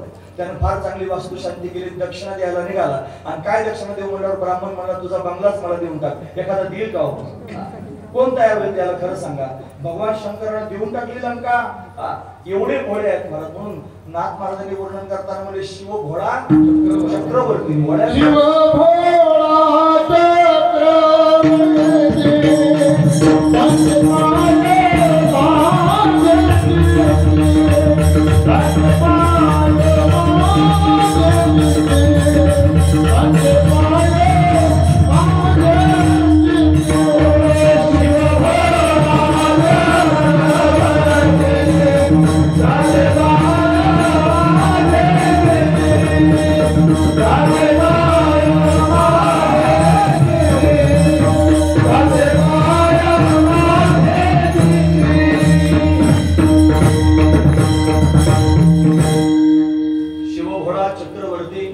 त्याचे पाय माझी चित्ती. वड्यांचा शिरोमणी आहे, लंका देऊन टाक. अशा अनेक उदाहरण मला माहिती आहेत शंकराची. उपमन्यू त्यांनी दुधाकरता तपश्चर्या करत होता. हा शंकर त्याच्या समोर प्रगट झाला, दुधाचा समुद्र देऊन टाकला. क्षीराचा सागर उपमन्या. एक त्यांनी चोर गेला होता महादेवाच्या मंदिरात चोरी करायला. ती गळती सोन्याची लावली होती एका जागी. महादेवाच्या पिंडीवर पाणी पडतं ना, ती जे पात्र लावले असतं त्याला गळती असं म्हणतात. ती गळती सोन्याची होती. हा चोर नास्तिक होता, त्याला देवा धर्माशी काही घेणं देणं नव्हतं. त्याला मंदिर त्यांनी महाराज त्यानं तोडलं, दरवाजा आतमध्ये घुसला आणि घुसल्यानंतर ती गळती काढायचा प्रयत्न करायला काढताच येईना. त्याच्या पायात चपला जोडे होते महाराज. त्या जोड्यासहित महादेवाच्या पिंडीवर उभा राहिला आणि वरतून ती गळती काढली आणि काढल्यानंतर ती घेऊन पळून जायला लागला. भगवान शंकर प्रगट झाले. ए भक्ता, ए भक्ता. हा तो काय भक्त होता का? त्याला त्याने आये भक्ता म्हणून हाक मारायला लागले. तो थांबला. त्याला वाटलं कोण आहे? भगवान शंकर प्रत्यक्ष प्रगट झाले. अरे थांब थांब, तुलाच थांब म्हणतोय. मग घाबरला, थरथर कापायला लागला. मला घाबरू नकोस, मी तुझ्यावर प्रसन्न आहे. म्हणे देवा मी पायात त्या जोड्यासहित तुझ्या पिंडीवर उभा राहिलो आणि तुझी चोरी करून त्यांनी चालून तू म्हणतो भक्त आहेस आणि प्रसन्न आहे. कसं काय प्रसन्न झाला? ते म्हणले मला बरेच भक्त भेटायला येतात. कोणी बेलाचे पानं वाहतात, कोणी पाणी वाहतं, कोणी शेंगदाणे खरी साखरच घेऊन येतं, कोणी त्यांनी वेगवेगळ्या पद्धतीने सगळं देतं. तुझ्यासारखा सापडलाच नाही. म्हणजे मी काय केलं असं? म्हणजे पायातल्या जोड्यासहित मला समर्पण करून टाकलं. माझ्या पिंडीवरच उभा राहिला, म्हणजे स्वतःला समर्पित करून टाकलं. मी प्रसन्न झालो. मग तुला काय मागायचं? इतका भोळा महाराज.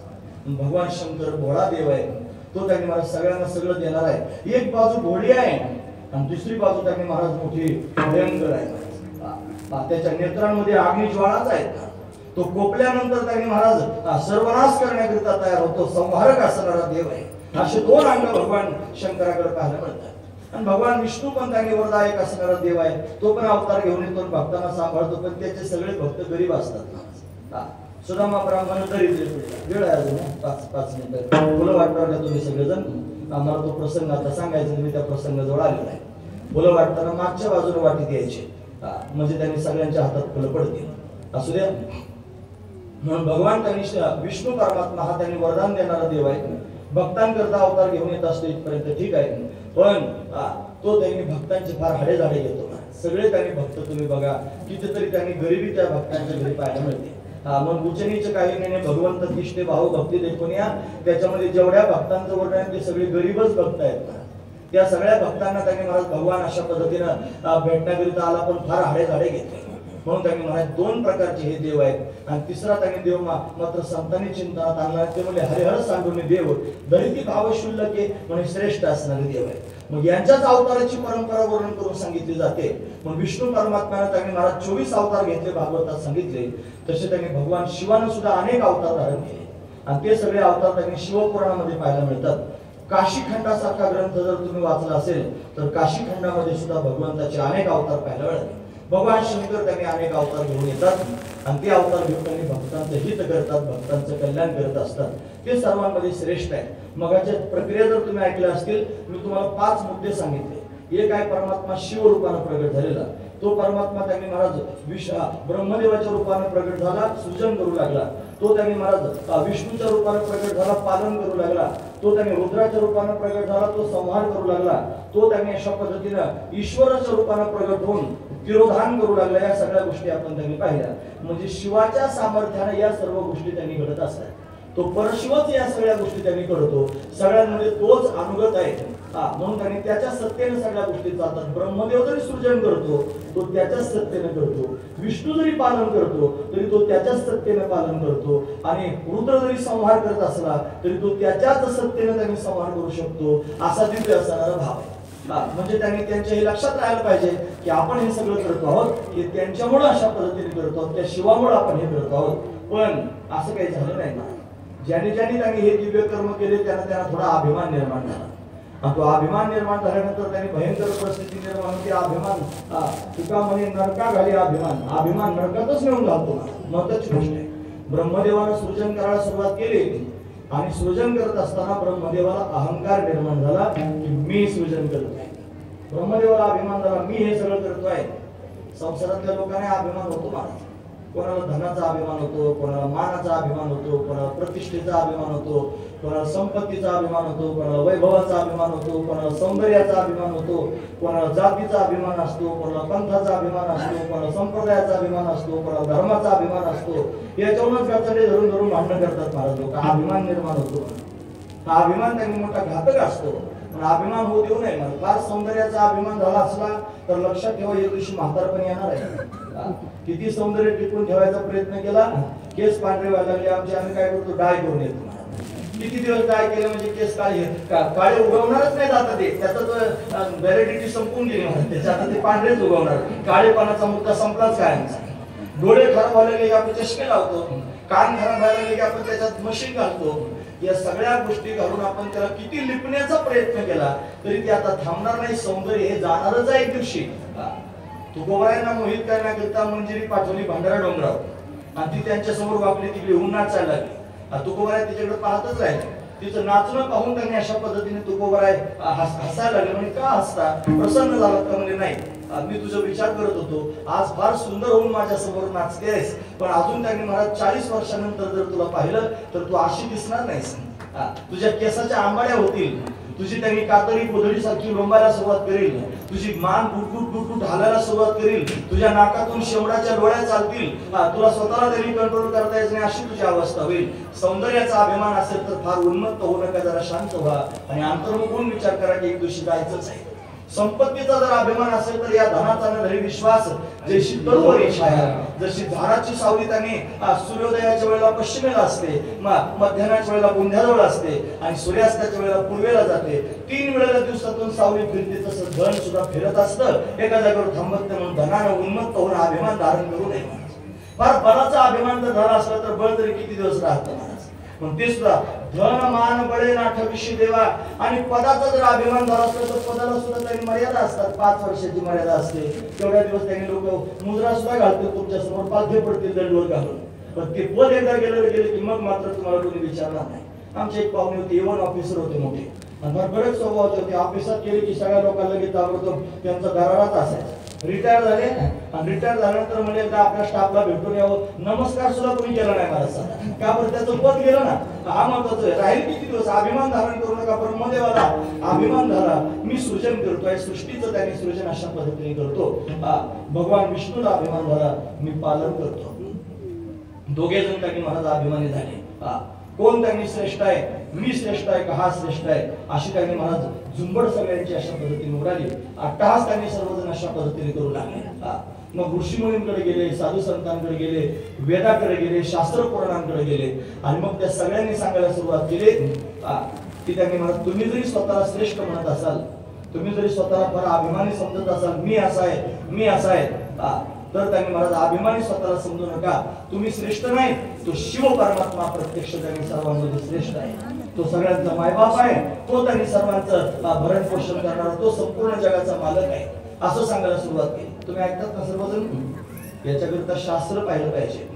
तस्मात शास्त्र प्रमाणांते, शास्त्र प्रमाण मानलं पाहिजे. ते म्हणजे ते राज्यहित म्हणून मानावे असं त्यांनी म्हणलंय. मला शास्त्र म्हणेल ते सांडावे, ते राज्यहित म्हणून मानावे.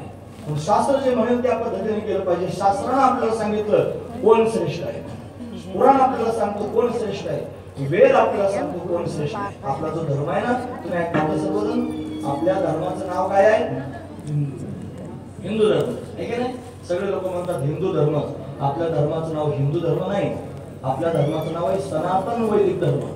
काय नाव आहे? सनातन वैदिक धर्म. त्याला सनातन वैदिक धर्म का म्हणतात? हिंदू धर्म हे त्याचं उपलक्षण आहे. हिंदू म्हणजे काय? हिंसया ते हृदय हिंदू, ज्याचं हृदय हिंसेने दुःखी होतं त्याला हिंदू असं म्हणतात. महत्वाचा मुद्दा आहे. आपल्याला भागवत धर्म का म्हणतात? भागवत धर्म, धर्म भागवतात राहिला म्हणून त्याला भागवत धर्म म्हणतात. पण आपल्या धर्माचं खरं नाव आहे सनातन वैदिक धर्म. म्हणून सनातन वैदिक धर्माचे आपण पायिक आहोत. आपल्या या धर्मामध्ये त्यांनी महाराज देवतांचं ज्ञान सांगितलेलं आहे, ते वेदात सांगितलेलं आहे. वेद त्यातला प्रमुख असणारा ग्रंथ आहे. म्हणून वेदाला विचारा, वेदामध्ये वाक्य असतात, त्याला केवळ वाक्य असं म्हणतात. त्याच्यामध्ये त्यांनी अवांतर वाक्य आणि महावाक्य असे दोन भेद असतात. अवांतर वाक्यामध्ये त्यांनी मला जीवाची, जगताची आणि परमात्म्याची स्थिती वर्णन करून सांगितले. देव कसा आहे हे सांगितलं कोणी? वेदानं सांगितलं. मग वेदाला विचारा देव कसा आहे, तो किती श्रेष्ठ आहे, तो काय काम करतो, या सगळ्या गोष्टी वेदाने सांगितल्या. म्हणून त्या दोघांनाही वेद सांगू लागला. वेद म्हणतो अरे तुम्हाला अभिमान झालेला आहे, तुम्ही अभिमानाने ग्रस्त झालेले आहात, तुम्ही त्यांनी श्रेष्ठ नाही. मग श्रेष्ठ कोण आहे? तो शिव प्रत्यक्ष त्याने असणारा श्रेष्ठ आहे. पण ब्रह्मदेव उन्मत्त झाला होता. त्या उन्मत्त झालेल्या ब्रह्मदेवाला त्यांनी महाराज आणि राहवलंच नाही.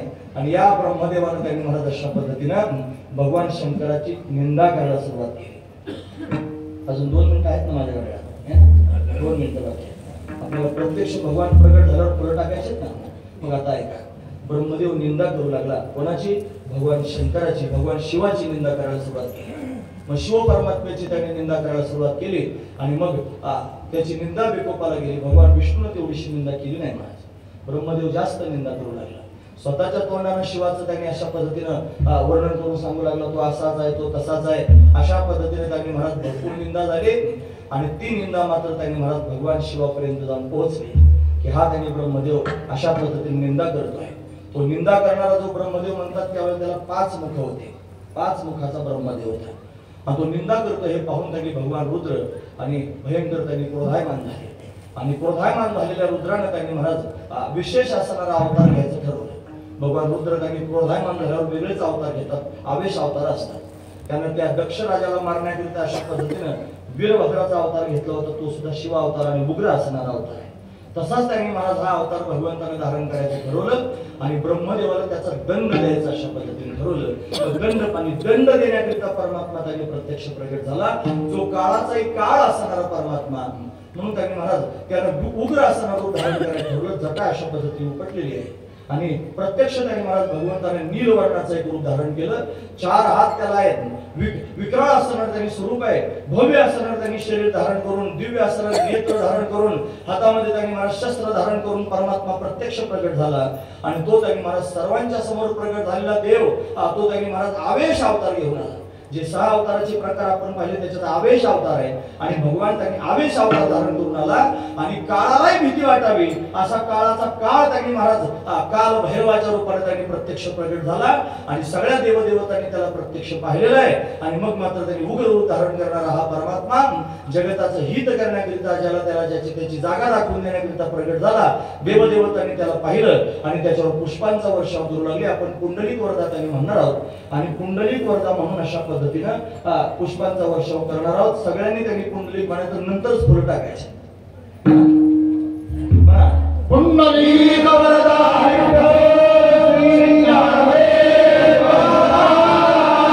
पंढरनाथ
झाले,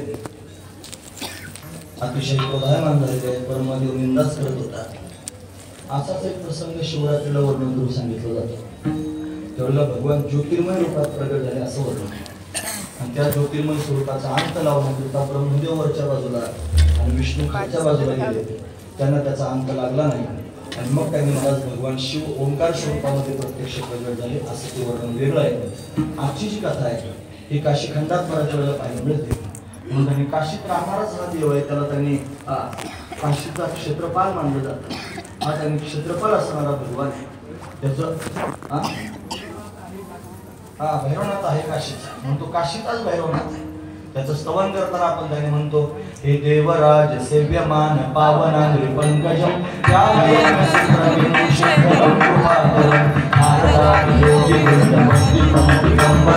काशिकापुरादिनाथ काल भैरवं भजे, काशिकापुरादिनाथ काल भैरवं भजे, काशिकापुरादिनाथ काल भैरवं भजे.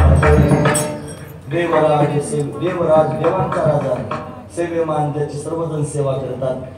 देवराज सेव्यमान पावनांग्री पंकजम व्यालयज्ञ सूत्रबिंदू शेखरम कृपाकरम नारदादी योगी वृंद, नारदासारखे योगी वृंद ज्याचं वंदन करतात असा श्रेष्ठ असणारा तो परमात्मा काळाचा एक काळ भैरवाच्या रूपाने प्रत्यक्ष प्रगट झाला.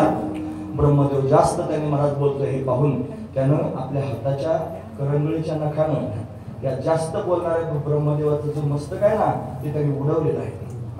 त्याचं मस्तक ब्रह्मदेवाचं उडालं आणि मग मात्र त्यांनी सर्वत्र हाहाकार झाला. ब्रह्मदेव सृजन करणार आहे आणि त्याचं मस्तक उडालेलं आहे. तो ब्रह्मदेव त्याचा अभिमान गलितगात्र झाला, तो भगवंताला शरण आला. पण मात्र ब्रह्मदेवाचं मस्तक उडालं. मग त्यांनी त्या कालभैरवाला ब्रह्महत्येचं पातक लागलं. त्याच्याकडून ब्रह्महत्या घडली.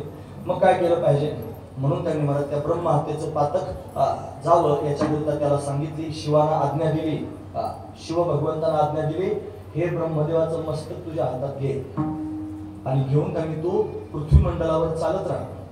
ज्या स्थानावर जाऊन हे मस्तक गळून पडेल तिथं तू वास्तव्य कर. म्हणून त्यांनी ते मस्तक हातात घेऊन तुम्ही जर काल भैरवाचा फोटो पाहिला त्याला आधी बटूक भैरव म्हणतात. भैरवाचे अनेक प्रकार आहेत, त्याच्यात बटूक भैरव आहे, तोच त्यांनी बाल भैरव म्हणवला जातो. आमच्याकडे पुणेवाडी आहे, तुम्हाला माहित असेल पारनेरच्या जवळ पुणेवाडी आहे. पुणेवाडीला भगवंताचे 2 रूप आहेत भैरवनाथाचे. ते वरती त्यांनी स्थान आहे त्याला बाल भैरव म्हणतात आणि खाली जे स्थान आहे त्याला काल भैरव म्हणतात. पारनेर तालुक्यामध्ये भैरवनाथाचे फार जास्त ठिकाण आहेत. पारनेरमध्ये सगळ्यात जास्त आहे. आमच्याकडे वाळम नावाचं ठिकाण आहे, फार मोठं ठिकाण आहे.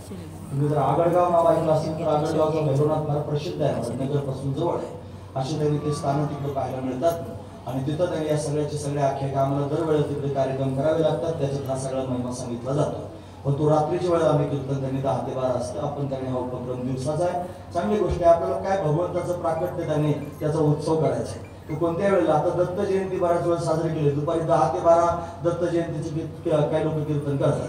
त्याच्यानंतर काही संध्याकाळी 6 वाजता जन्म करतात. एक गाव आमच्याकडे असं आहे तिथं रात्री 12 वाजता दत्त जन्म केला जातो. अशा वेगवेगळ्या पद्धतीने करतात लोक, ज्याच्या त्याच्या पद्धतीने ज्याला जी परंपरा प्राप्त झालेली आहे ती परंपरेनुसार करत असतात. तसं आपण दिवसात त्यांनी भगवान कालभैरवाचा हा जन्मोत्सव साजरा करत आहोत.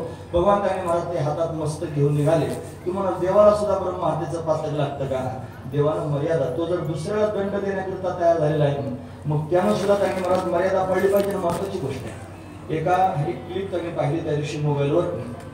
एका पोलिसाने त्यांनी महाराज एका व्यक्तीची गाडी अडवली आणि त्याला लायसन विचारायला लागला, गाडीचं पहिले कागदपत्र विचारायला लागला. तो जरा ज्याची गाडी अडवली तो जरा थोडा जाणकार होता, त्याला कायदे कळत होते सगळे. तो म्हणला त्यांनी तुमची जी नंबर प्लेट आहे ही नंबर प्लेट योग्य नाही तुमच्या गाडीची, आधी तुमची सुद्धा. मग माझ्या गाडीच्या नंबर प्लेट विषयी चर्चा करा.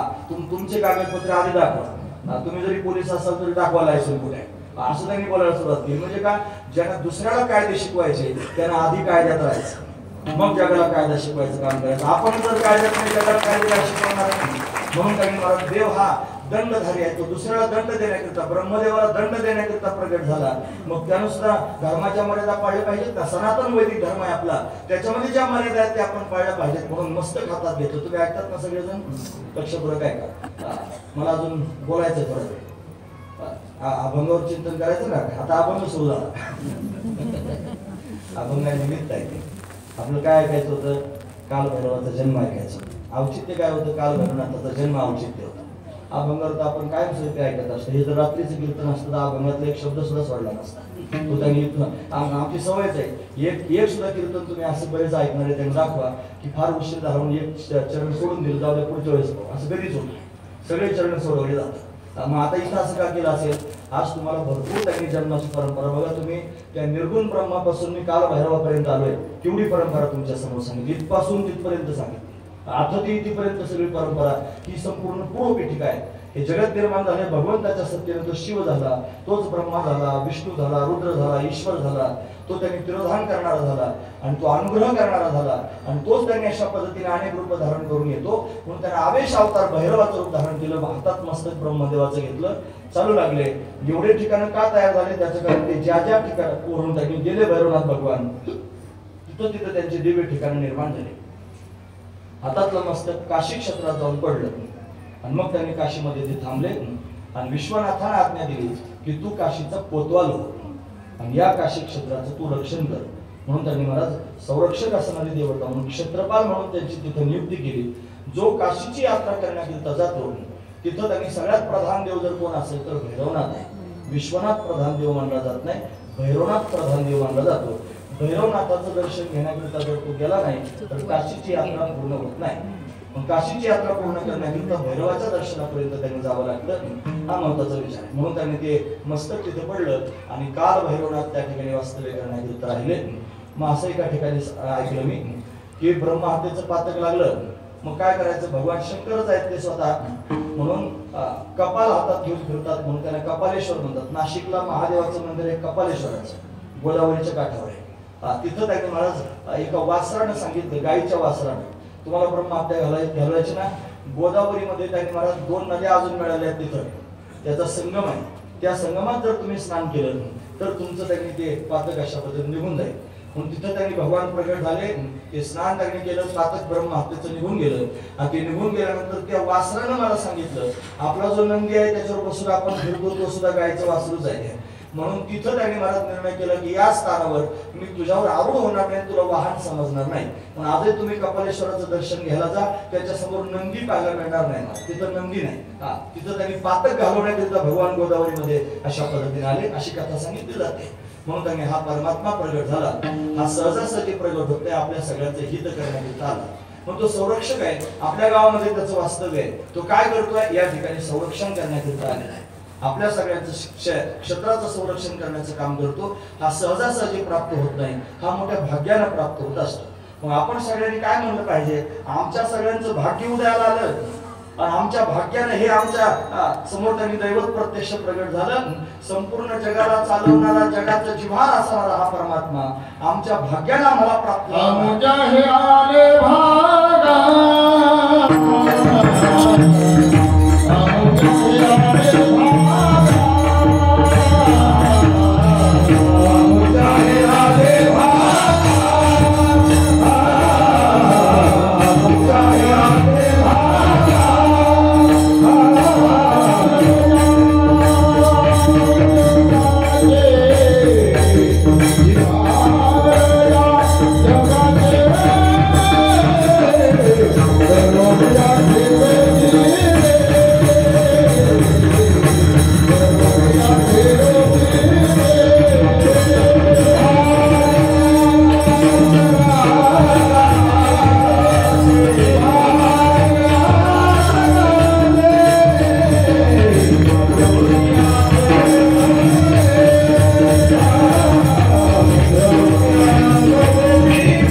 आमच्या भाग्याने जगाला चालवणारा, जगाचा जिव्हाळा आणि तो प्रत्यक्ष प्रगट झालेला आहे आणि त्याला आम्ही या ठिकाणी स्थापन केलेलं आहे.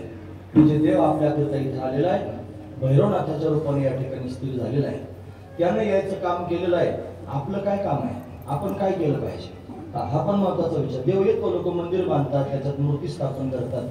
मंदिर बांधणं सोपं असतं, मूर्ती स्थापन करणं सोपं असतं, पण तिथून पुढे कायमस्वरूपी सेवा करणं फार अवघड असतं. सहजासहजी त्याने सेवा करत नाही.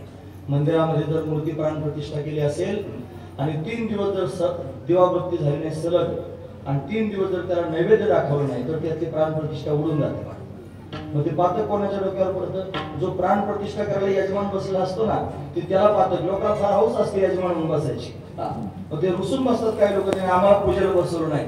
आणि तू जर पूजेला बसला असेल, ती जर भविष्यात पूजा झाली नाही देवाची, तर त्याचं पाप तुझ्या डोक्यावर येऊन बसेल. महत्वाचा विचार.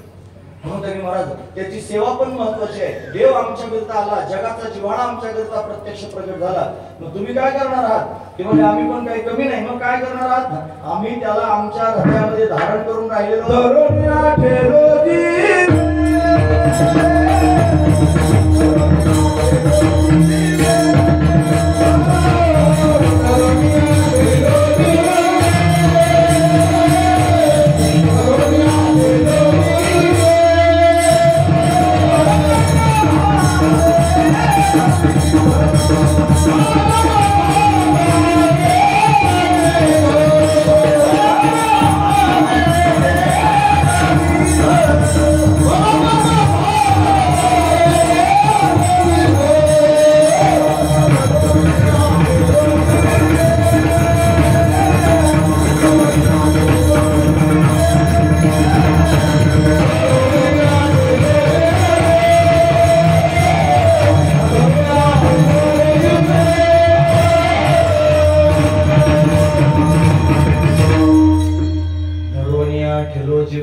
बळकट भावे एकविध, आम्ही आमच्या जीवाच्या ठिकाणी त्याला बळकट भावनेने धरून ठेवलेलं आहे. हा महत्वाचा विचार. म्हणजे आमच्या हृदयात आम्ही त्याला साठवलेला आहे. भैरवनाथ आपल्याकडे प्रगट झाले ना, आपण काही कमी नाहीत. आपलं जे खानगाव आहे, या गावाच्या माध्यमातून 50 वर्षापासून सेवा घडते. हे 50 तुम्हाला आठवतात म्हणून लिहिले आहे. त्याच्या आधीच्या लोकांनी पण हे जुना असेल नसतात. म्हणजे वर्षानुवर्षी ही सेवा त्यांनी चालूच आहे. म्हणजे आपण काय केलं? धरून या ठेवलं जीवे. कसं धरून ठेवलं? बळकट भावे. तुमचा सगळ्यांचा भाव त्याच्या ठिकाणी आहे.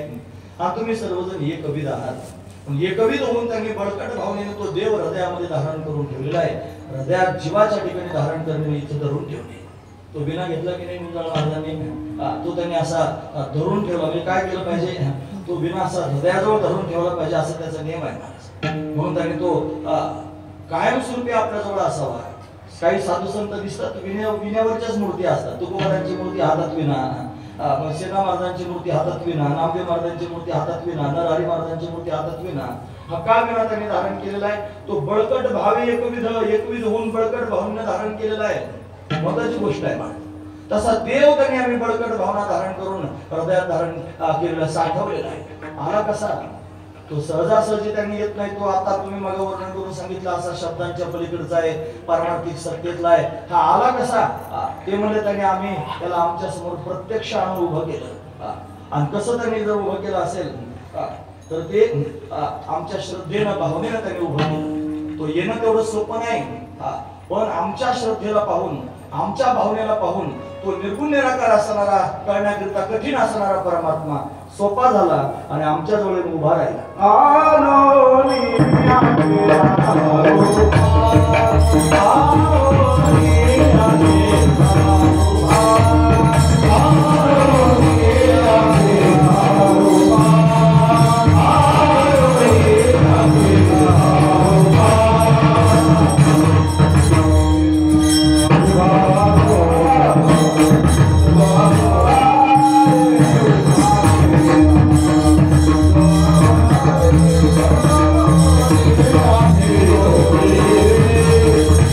Oh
अभंग जर सोडायचा असेल तर त्याच्यात फार प्रक्रिया दडलेल्या आहेत.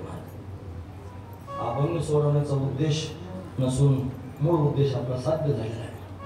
अभंग सोडायचा नाही म्हणून त्यातलं त्यांनी भाव सांगते. लक्ष करू काय का, ज्याला रूप नाही तो परमात्मा रूपाला आला. आणूनिया केला रूपा.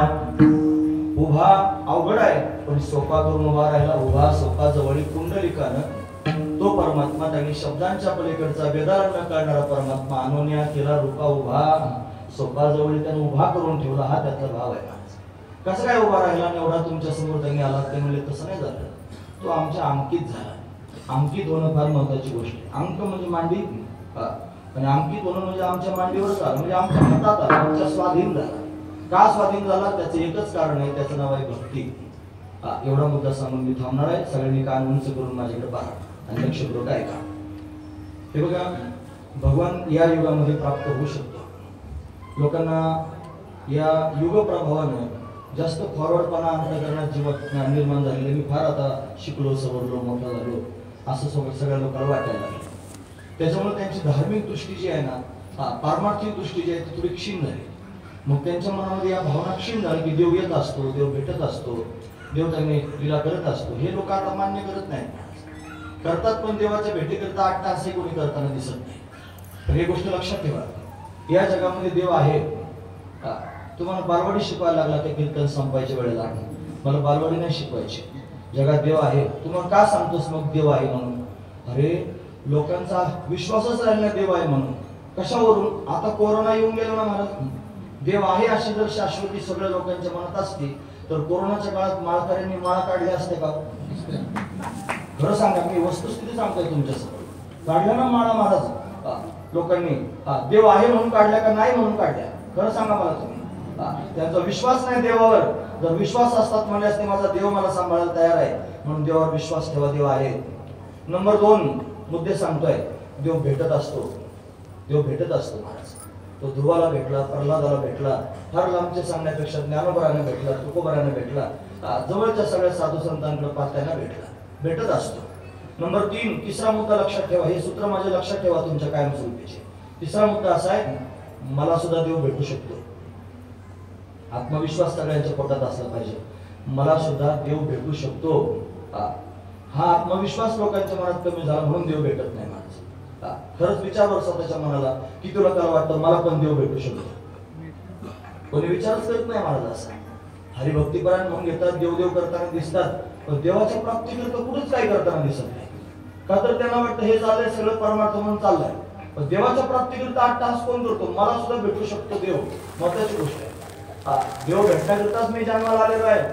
स्वातंत्र्यपूर्व काळात टिळकांनी प्रतिज्ञा केली की स्वातंत्र्य हा माझा जन्मसिद्ध हक्क आहे, तो मी मिळवणारच. तसं आपण छातीला हात लावला पाहिजे, म्हणलं पाहिजे भगवंताचं दर्शन प्राप्त करून घेणं माझा जन्मसिद्ध हक्क आहे, तो मी मिळवणारच. कोण म्हणतो महाराज? कोण देवाची प्राप्तीकरता 8 तास करतो? इथं त्यांनी महाराज अभंगाच्या शेवटच्या चरणात सांगायचे अंकित केला. हा भैरवनाथ आला ना, मग फक्त उत्सव करण्यापेक्षा तुम्हाला भेटला पाहिजे असा विचार करा. महत्वाची गोष्ट आहे. त्या भैरवनाथाचं मला दर्शन झालं पाहिजे असा विचार करा. 50 वर्षापासून देवा मी तुझी सेवा करतोय, तुझी साधना काही करतोय, मला तुझं दर्शन एकदा तरी व्हावं. कोणत्या तरी रूपात त्यांनी तुझं दर्शन व्हावं. देव भेटत असतो, मला पण भेटू शकतो. मग मला देव भेटण्याकरिता काय केलं पाहिजे? नंबर 4 मुद्दा आहे महाराज. देवाच्या भेटण्याकरिता इच्छा पोटात असली पाहिजे. इच्छा असली पाहिजे. बिगर इच्छेचं कसं भेटेल? कारण माझा ठरलेला दृष्टांत आहे, सांगू का? काय बऱ्याच लोकांना ऐकलं असेल, परत एकदा ऐका, काय त्रास होत नाही ऐकलं. इच्छा असली पाहिजे ना. आपल्या देशाच्या राष्ट्रपती कोण आहे?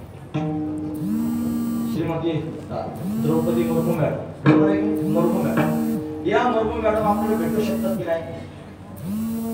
भेटू शकतात. म्हणजे आपल्याला कधी वाटतं ते भेटायला कोण नाही वाटत. भेटू शकतात आपल्या सगळ्यांना कोणी पण. आपण सगळे त्यांची प्रजा आहोत. एखादी फाईल तयार केली, तुम्हाला भेटीसारखा मुद्दा तुम्ही त्याच्यात नमूद केला आणि ती फाईल जर पोस्ट केली तर खरोखर त्यांनी ते तुम्हाला अपॉइंटमेंट देऊन भेटू शकतात.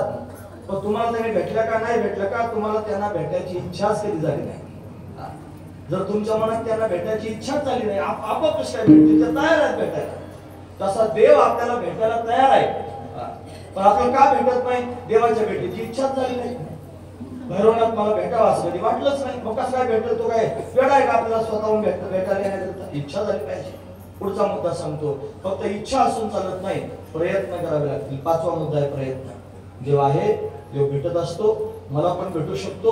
मला देवाच्या भेटीची इच्छा आहे, मी देवाच्या भेटीकरिता प्रयत्न करतोय. मग पुढचे 2 मुद्दे देवाच्या हातात आहे. या भावनेत तुम्ही गेलात की मग भगवान अनुग्रह करतो, हा 5वा मुद्दा आहे. मग त्याचा साक्षात्कार होतो, हा 6वा मुद्दा आहे. म्हणून त्यांनी सगळेचे सगळे जे भक्त आहेत ते या भूमिकेतून गेले. तो निर्गुण निराकार कठीण असणारा परमात्मा, त्या परमात्म्याला प्राप्त करण्याकरिता अट्टहास केला, सायास केले, झिजले, रडले, कासावीस झाले, व्याकुळ झाले. आणि मग मात्र तो परमात्मा उग्र रूप धारण करणारा आवेश अवतारात आलेला, तो त्यांच्याकरिता सौम्य झाला. आणि सौम्य होऊन त्यांनी म्हणत त्यांच्या अंकित झाला. ते म्हणतील तसं करायला तयार झाला. आणि मग त्यांनी म्हणत त्याची उच्च असणारी स्थिती सोडून त्या भक्तांच्या समोर प्रगट झाला आणि खाली आला, त्यांचा अंकित झाला. महाराज वर्णन करून तुका म्हणे अंकित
गेला, खाली आला वचने, आम्ही आमच्या भक्तीने त्याला आमच्या अंकित करून घेतलं आणि आमच्या वचनाला शब्दाला मान देऊन तो खाली आला. म्हणजे त्याची दिव्य स्थिती सोडून खाली आला, आमच्या कीर्तन मंदिरामध्ये स्थानापन्न झाला. मग आम्ही काय करणार आहोत?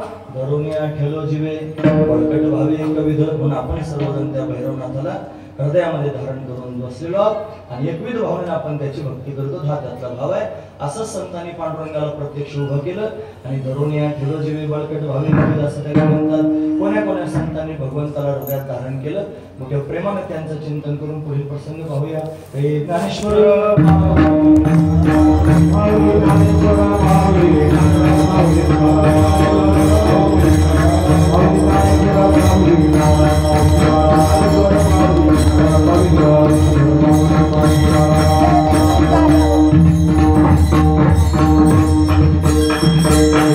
जगद्गुरु शंकराचार्य Hare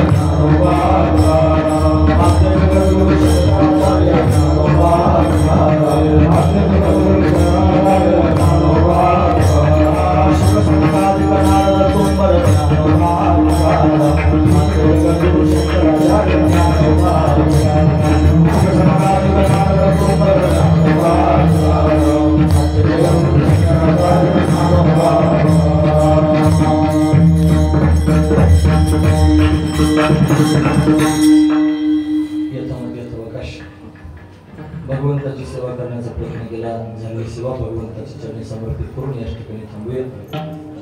2 तास बसून तुम्ही माझी बडबड ऐकून घेतली. तुम्हा सगळ्यांच्या अंतःकरणापासून धन्यवाद.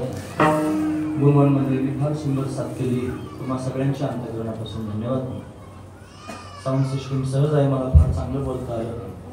संध्याकाळची कथा चालू आहे. विसापूर गाव आहे, तिकडं भैरवनाथाचं मंदिर आहे.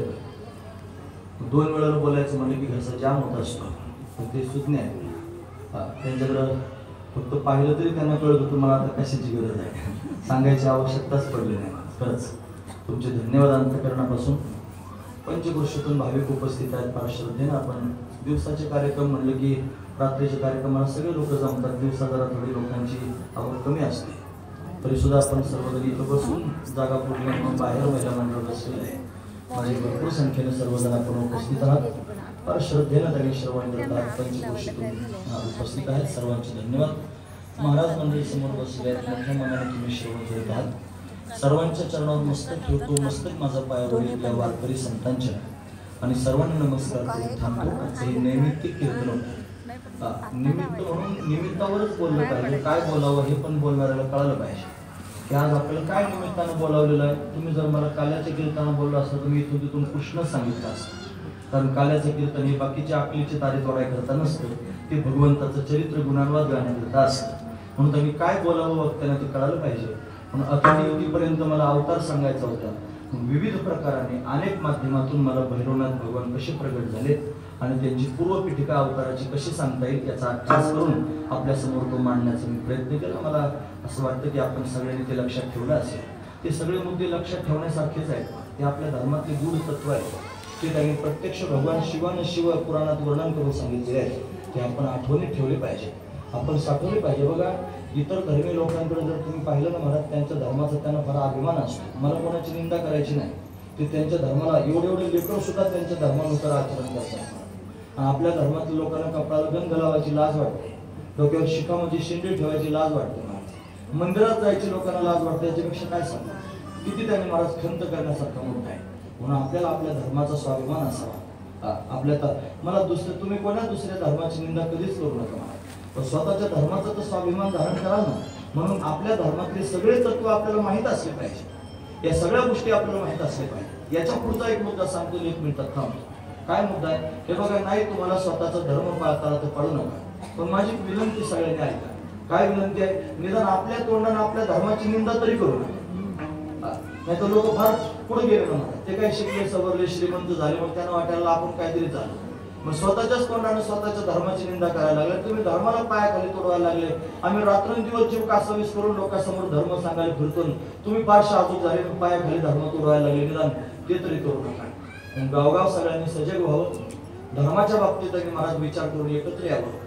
आम्ही जिथं जातो त्या गावातल्या तरुणांना पाहतो आणि तरुण जर आले असले की सगळ्यांना सल्ला देतो. हे बघा, दर शनिवारच्या दिवशी सगळ्यांनी हनुमंतरायांच्या मंदिरात एकत्र या आणि त्या बाबांच्या डोक्यात कशी टोपी आहे भगवी, अशा भगव्या टोप्या सगळ्यांना सिंबॉल म्हणून आणायच्या.